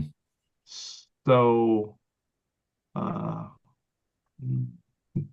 but it's still, she might, at this point, she might actually, uh, and maybe with the Bomish engineering, she can clear it up herself, but that's something for the future. Maybe. Um, That's kind of yeah. how it is. Um, cool. Any kind of like free role play stuff we want to explore here? Any conversations you want to have with each other or NPCs or So, yeah. so Alba Negra has to ask Modan a question or two. So, where is the one who is very squishy and always change shape? Well, this is him for the moment. He what was Aderon's pronouns? Actually, Uh, they. they. Yeah. This is them for the moment. I'm sure it will come as no surprise to you that we were ambushed by necromancers Oh, in an effort to protect the caravan.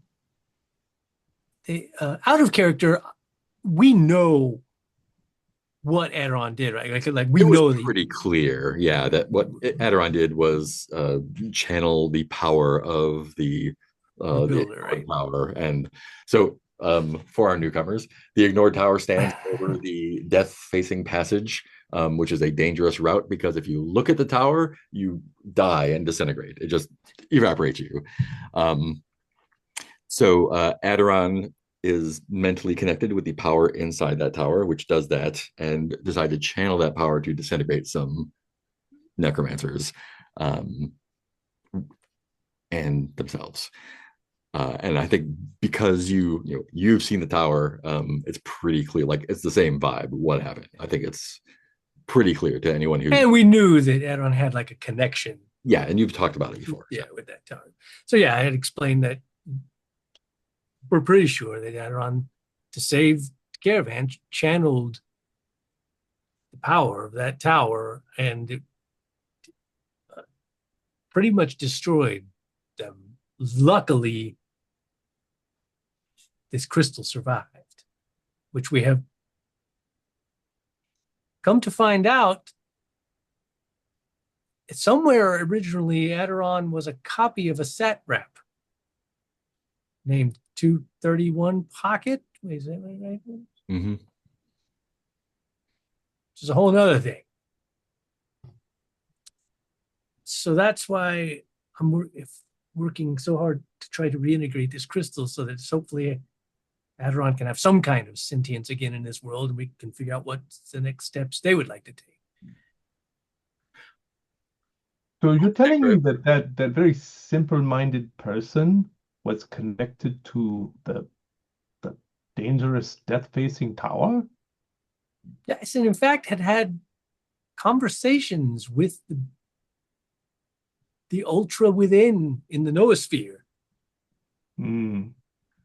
Aldenayer, when you're shown the crystal, you feel like an itch in your brain. Oh, yeah. Um, Few yeah, flashes of light. yeah. I think you get a couple little phosphorescence flashes in your eyes, in the back of your eyes. And you said this crystal is a satrap? It was, if I remember correctly, it was a copy of another set rep, basically a backup. Now, how that ended up in another being, we still don't know. Who did that?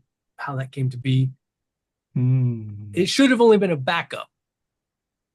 Now, if I am unable to integrate this crystal with a body myself, or with help from any of you, satraps have said that because it was technically a backup of another satrap, they are prohibited from reintegrating it while this other satrap, still exists.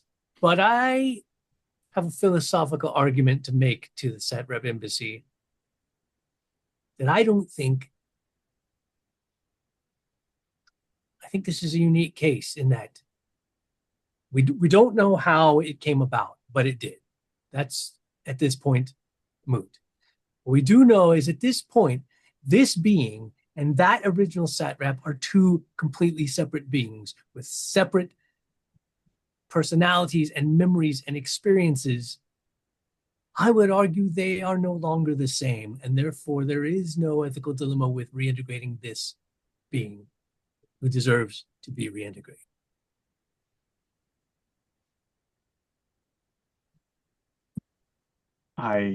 Ethics is not my strong suit. This is the argument I will make to the satraps if we go that route. But I do believe that I now have a reason to take a vacation from this lovely spot, because I think I need to learn more about the satrap. They're an interesting peoples. Yes, I have questions to ask them about their methodologies. There is much knowledge to be gleaned from travel with the caravan. I will need several weeks to finish up my studies here and make sure the lab is working correctly, and then I will be ready to go. Well, that's fine. We've made such great progress with this project here that maybe we can complete that in the upcoming weeks as well.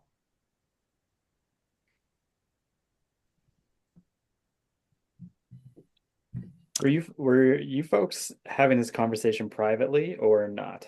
Nah. Okay. No. Okay. There's no secrets in the caravan. Okay. I think I'll jump in and be like, now I'm no engineer.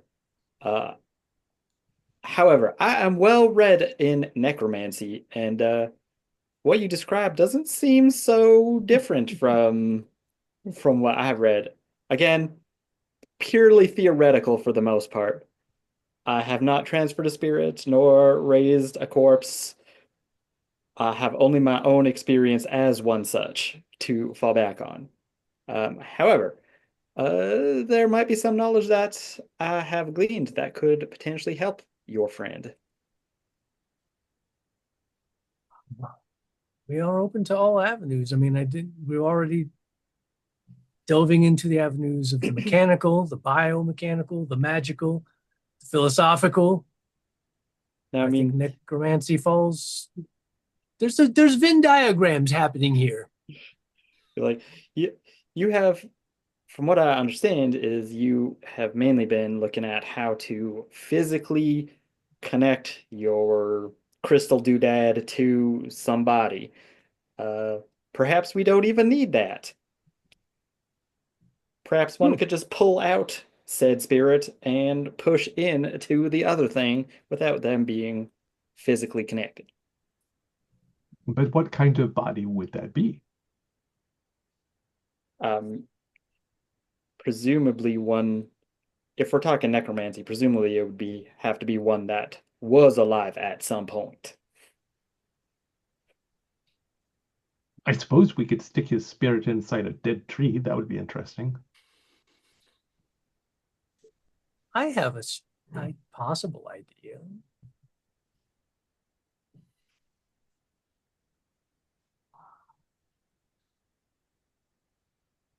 I don't even know if this is possible, but we were having the bones of our former caravan mate incorporated into the behemoth shell. That almost seems like it would be. That strikes me as something that Aderon would approve of. There's no bringing Newt back, but if Aderon were to be brought back in thanks to the physical remains of Newt, that's kind of a tribute. It is possible that the workers could pull the bones back out of, and maybe leave a bone or two just so that Newt's shrine is Sure. there for the people of the Behemoth Shell to revere. I mean, I don't know what Skelly needs. If you need, you know, a body or just a bone or a couple of bones. What would I need? Well, and there are bones of the, like, there were several people who died down below in the face stealer's den. There's no shortage of bones and bodies here. Yeah, it's true. Yeah. I mean, preferably whichever remains you would use would be, I mean, from my understanding, should come from maybe the same person, the same being. Mm. And Source bones. I, I personally would think we would want to choose one who would be all right with their remains being inhabited by somebody that's not them. Well, Aderon was a sort of non-typical uh, being. Able to shift his form. Yes. And from what I heard, he was biomantically created.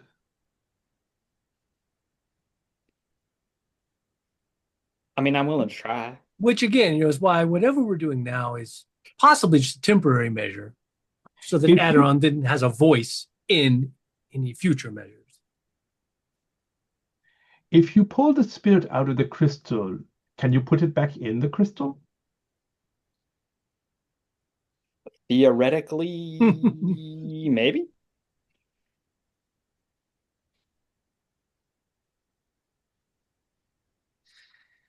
Well, we're very close to a solution of being able to interface the crystal with the automaton body we already have. Maybe that should be our first goal, since we've made so much progress toward that already. And it seems the least destructive. The crystal remains intact for sure.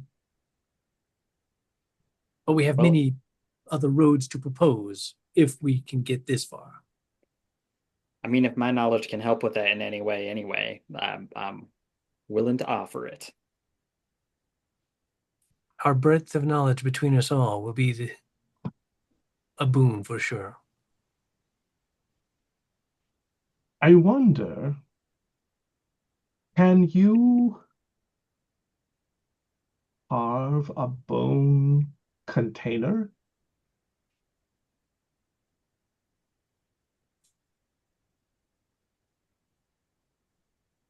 I mean,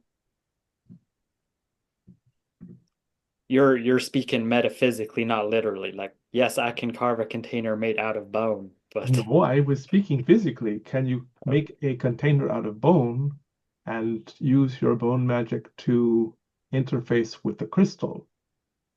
Because then perhaps we could take the container and figure out how to link it to the work shell.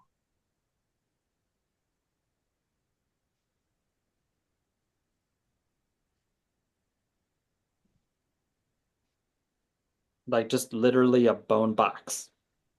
Yes, but interfacing it with the crystal so that the crystal can sort of imagine imagine a container for a spirit that allows the spirit to interact with the outside world. Well, here, let me attempt to draw for you what the original crystal container looked like that would fit into the body. It's like this is what fit into the body. The crystal inserts here. We have the crystal, we don't have this. Cylindrical. Yeah.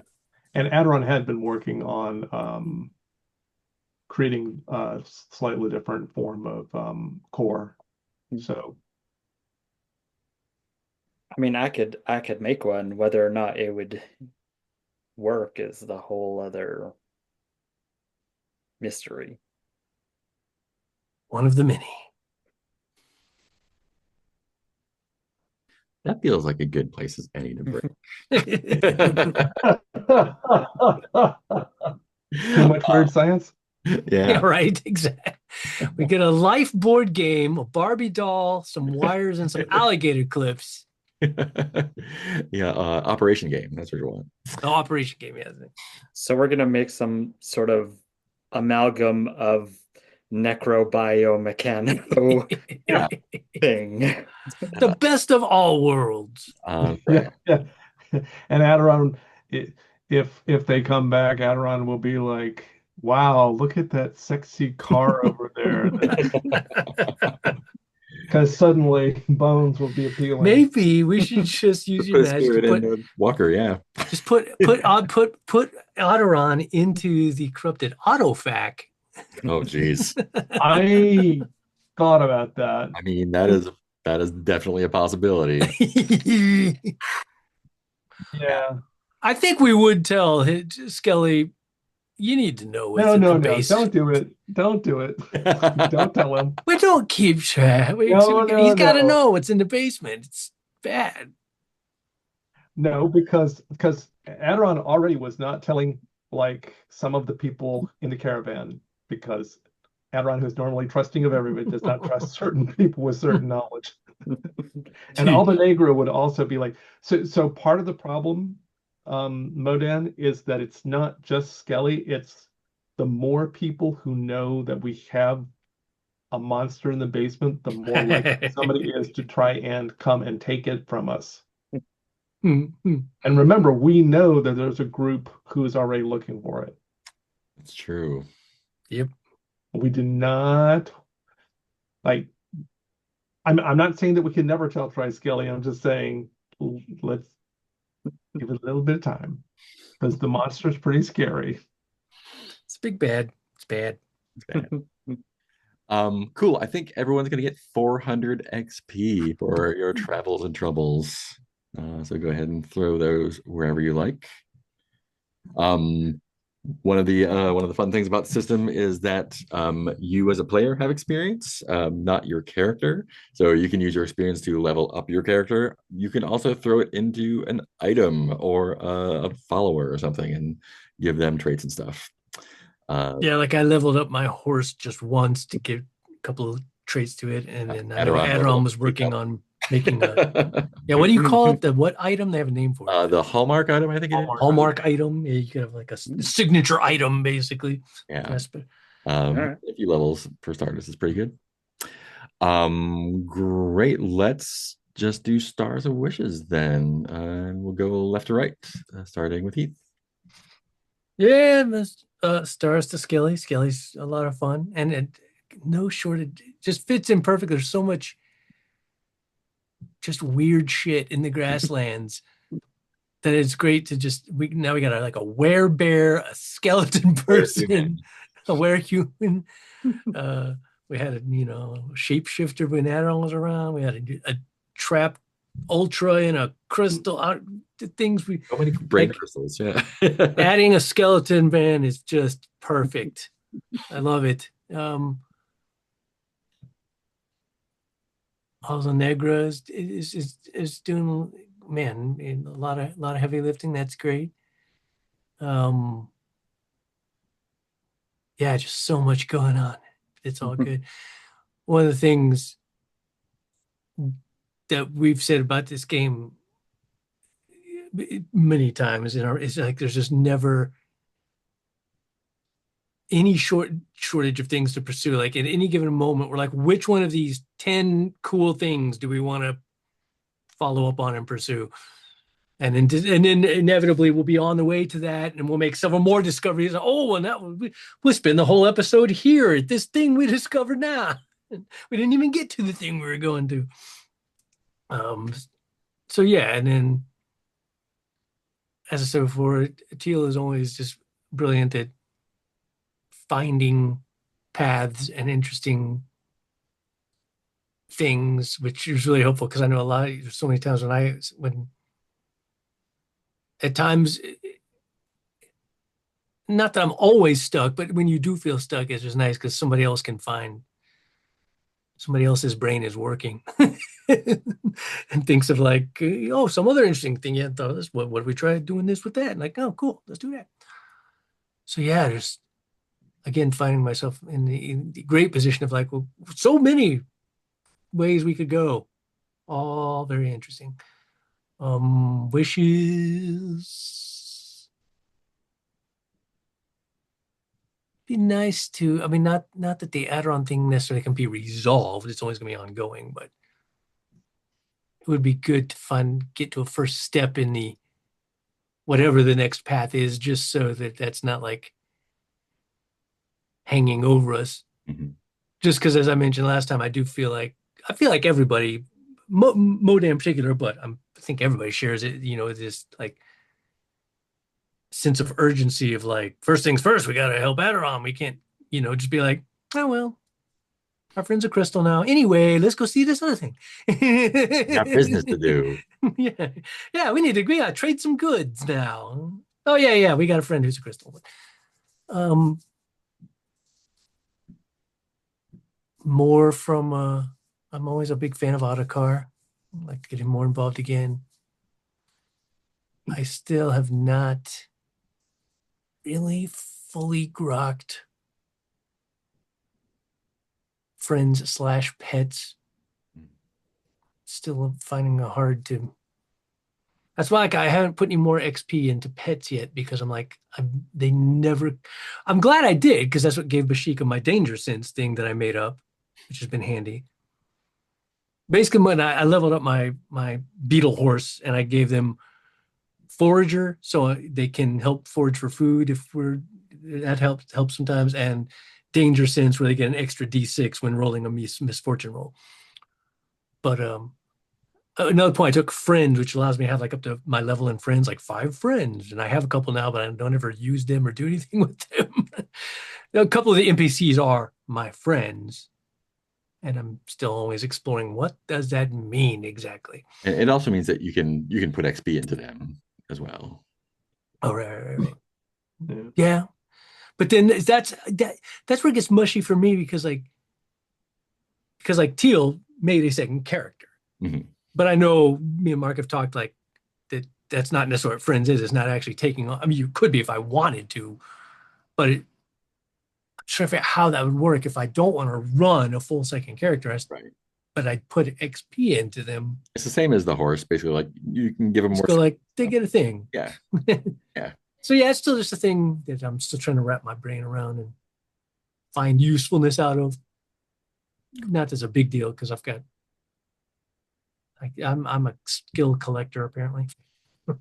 Yeah. I mean, one of the difficulties with the whole friends thing is, in theory, you have some ability to choose what the friends do. Mm-hmm.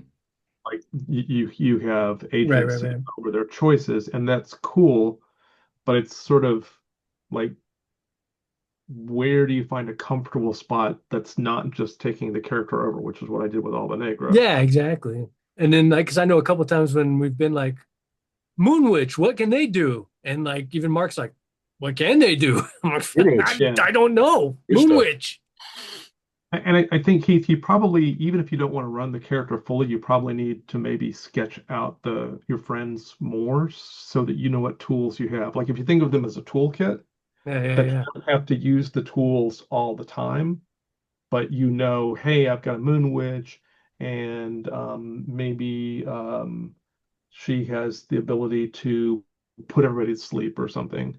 Yeah. So it's sort of like in a weird way, it's sort of like some of our other things like the blaster, where you don't use it all the time, but it's part of your toolkit. Yeah, and I think it's also analogous to the wizard's spell book and the fighters like compendium of skills or whatever. So like the fighter can carry more weapons for free, and the wizard can have more spells for free, and you get more people for free.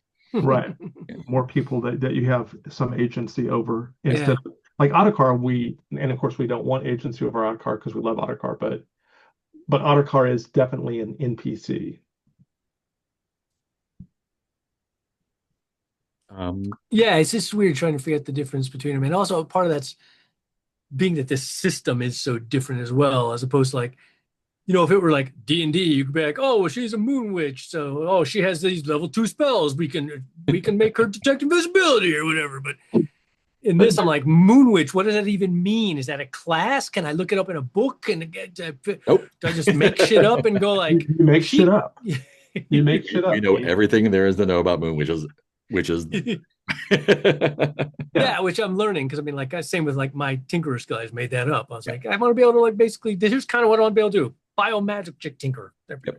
Yeah. But yeah, it's just, and again, it's not necessarily. I mean, it's a wish, but also it's kind of the cool thing is that there's so much openness yeah. in this to kind of do whatever you want. What do you want to do? Then So what I do did it. with Alba Negra and what I did with the little um not drone, the little golem, Yeah. the assassin golem, and then I took each of them and I went back into the character creation system and I knew certain bits about them, and then I just randomized everything. So Alba Negra is actually that's all random with me trying to make sense of the randomness. And then with the assassin golem, my randomization basically turned up that the assassin golem was part of a larger entity that probably would not be friendly to us, and so I did not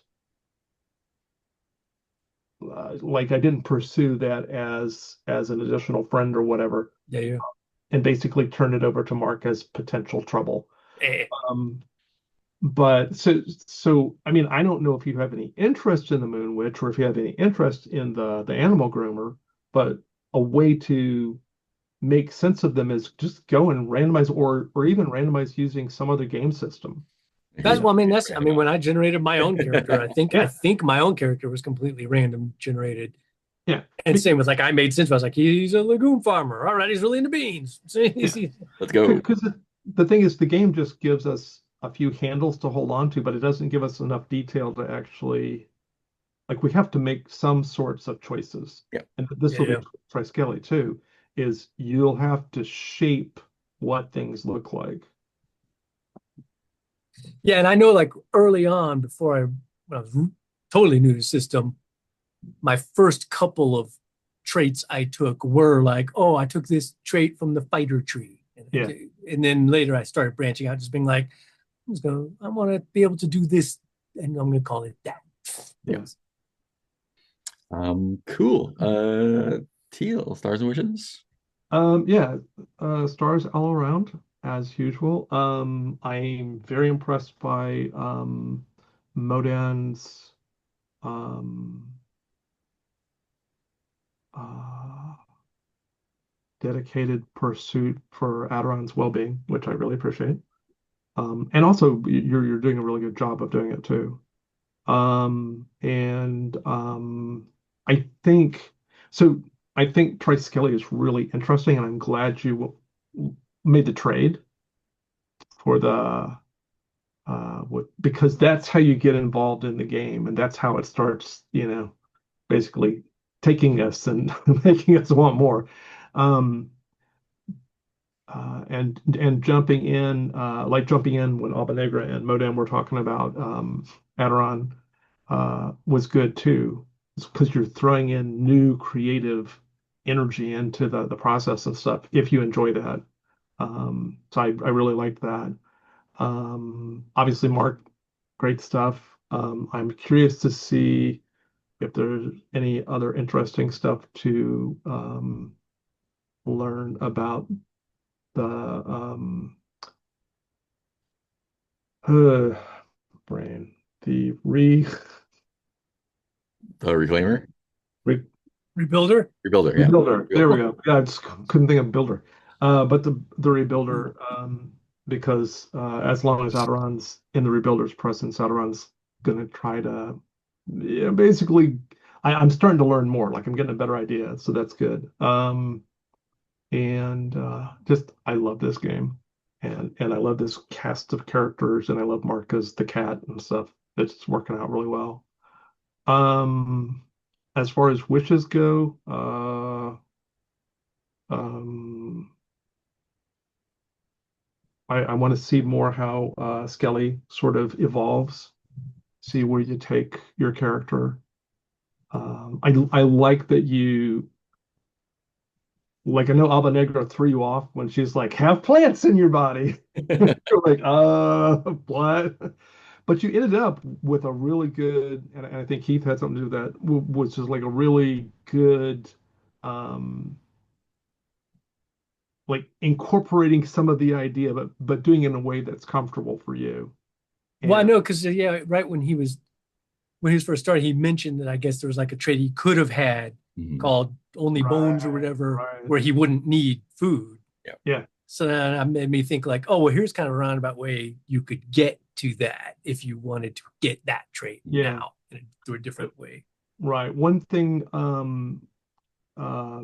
Mark with a K, I will say is one of the things we've learned is that the first couple of levels go pretty fast and not that hard in experience. After that, it gets really hard. So training and other ways of getting extra traits is often really important. And carousing. And carousing, well, we're broke right at the moment. Also, we're in debt. Like Yeah. we Yeah. have some considerations for the future. It's not like the good old days when we were rich. Uh, Yeah, levels slow down real they really do. fast. Because at first you're like, this is great. I love this. I got this and I got this. And then all of a sudden it's like, oh, okay, it's gonna be a while. Um, but yeah, so I want to see how Triskelly, like how you bring the bone power to the story. And I think Mark, you have given Albanegra a reason to actually leave her comfort zone once again and head further west because she needs to know more about what's happening inside her brain. Mhm. So good job. The neighbor's brain. Awesome. And Mark, are some wishes? Yeah. Um, First, I really appreciate how everybody um, jumped in to include my character and stuff right away. Um, that was great and really, I think, helped break that initial like boundary of I'm the brand new player. It's like late, like the last few sessions of this game, and Oh, um, there'll be more. okay, perfect. Great. Because I was really worried as like, oh man, like only four? That's okay. We'll get it out of it what we can. Oh no, it Um, keeps getting. This is what we've extended sessions Yeah, three or four times now. the Q1 game so far. And yeah, He just like does a batch at a time, and then gotcha. like when he gets near that batch, it's like okay, next batch. Yeah. Um, because yeah, I like I think I mean I'm definitely like I'm used to playing like narrative games and like stuff like that just fine. But I think just the sheer unstructuredness of this was a little daunting at first. Mhm. But you all did a like thank you so much for everybody like really drawing me in, and I think that initial learning curve like is a bit is a lot, but still I felt by the end of our session today that like I felt comfortable like adding little bits and little elements here and there. Um, and yeah, taking what you gave me, and I really was trying to play like the character like, oh, how would Skelly actually feel about having plants inside of them inside of it? Um, I don't know. But then it was like, well, you could just not have to mash food in your teeth anymore and like make a whole mess. Like, maybe that's worth it actually. Um, and yeah, so I really appreciate it. So stars to everybody for that. Yeah, I felt the driving force of Modan, like it was quite significant, and that was really great. And even from all of the discussions that everybody was having, like I got a sense of historically what's happened and like kind of where things are at right now, and so that was really great. Um, and I liked that there was some opportunity near the end of the session here for Alba and Skelly to have some interaction and kind of, and look what that turned into. So, yeah. So as far as wishes go, yeah, I'm just kind of happy to jump in and see kind of where things go, and I'll try to come up with some directions that I'd like for Skelly coming up. So, although I think it's got a pretty solid motivation to start. Yeah. Yeah, And the you know, more necromancers probably coming after you when yeah, when the need arises. So. yeah. Looking forward to that first like true necromantic power. Yeah, that was so a lot of things are driven by bad rolls, like in a lot of games. And Of yeah, but course. also like that initial encounter could have gone very poorly. Instead of like, let's learn from each other and grow. It could have been like, Yeah. I'm gonna take your bones apart and eat them. So yeah, it's always a good time. Mhm. Awesome. Yeah, it was great having y'all in there. Really enjoying Skelly. And yeah, I want to see more how see what happens when Phaedra gets back, drive some more business, and hopefully head west because it's been real weird so far, and we're not even to the real weird stuff yet. Looking forward to it. All right. Well, I'm going to stop the recording. Goodbye to the one person.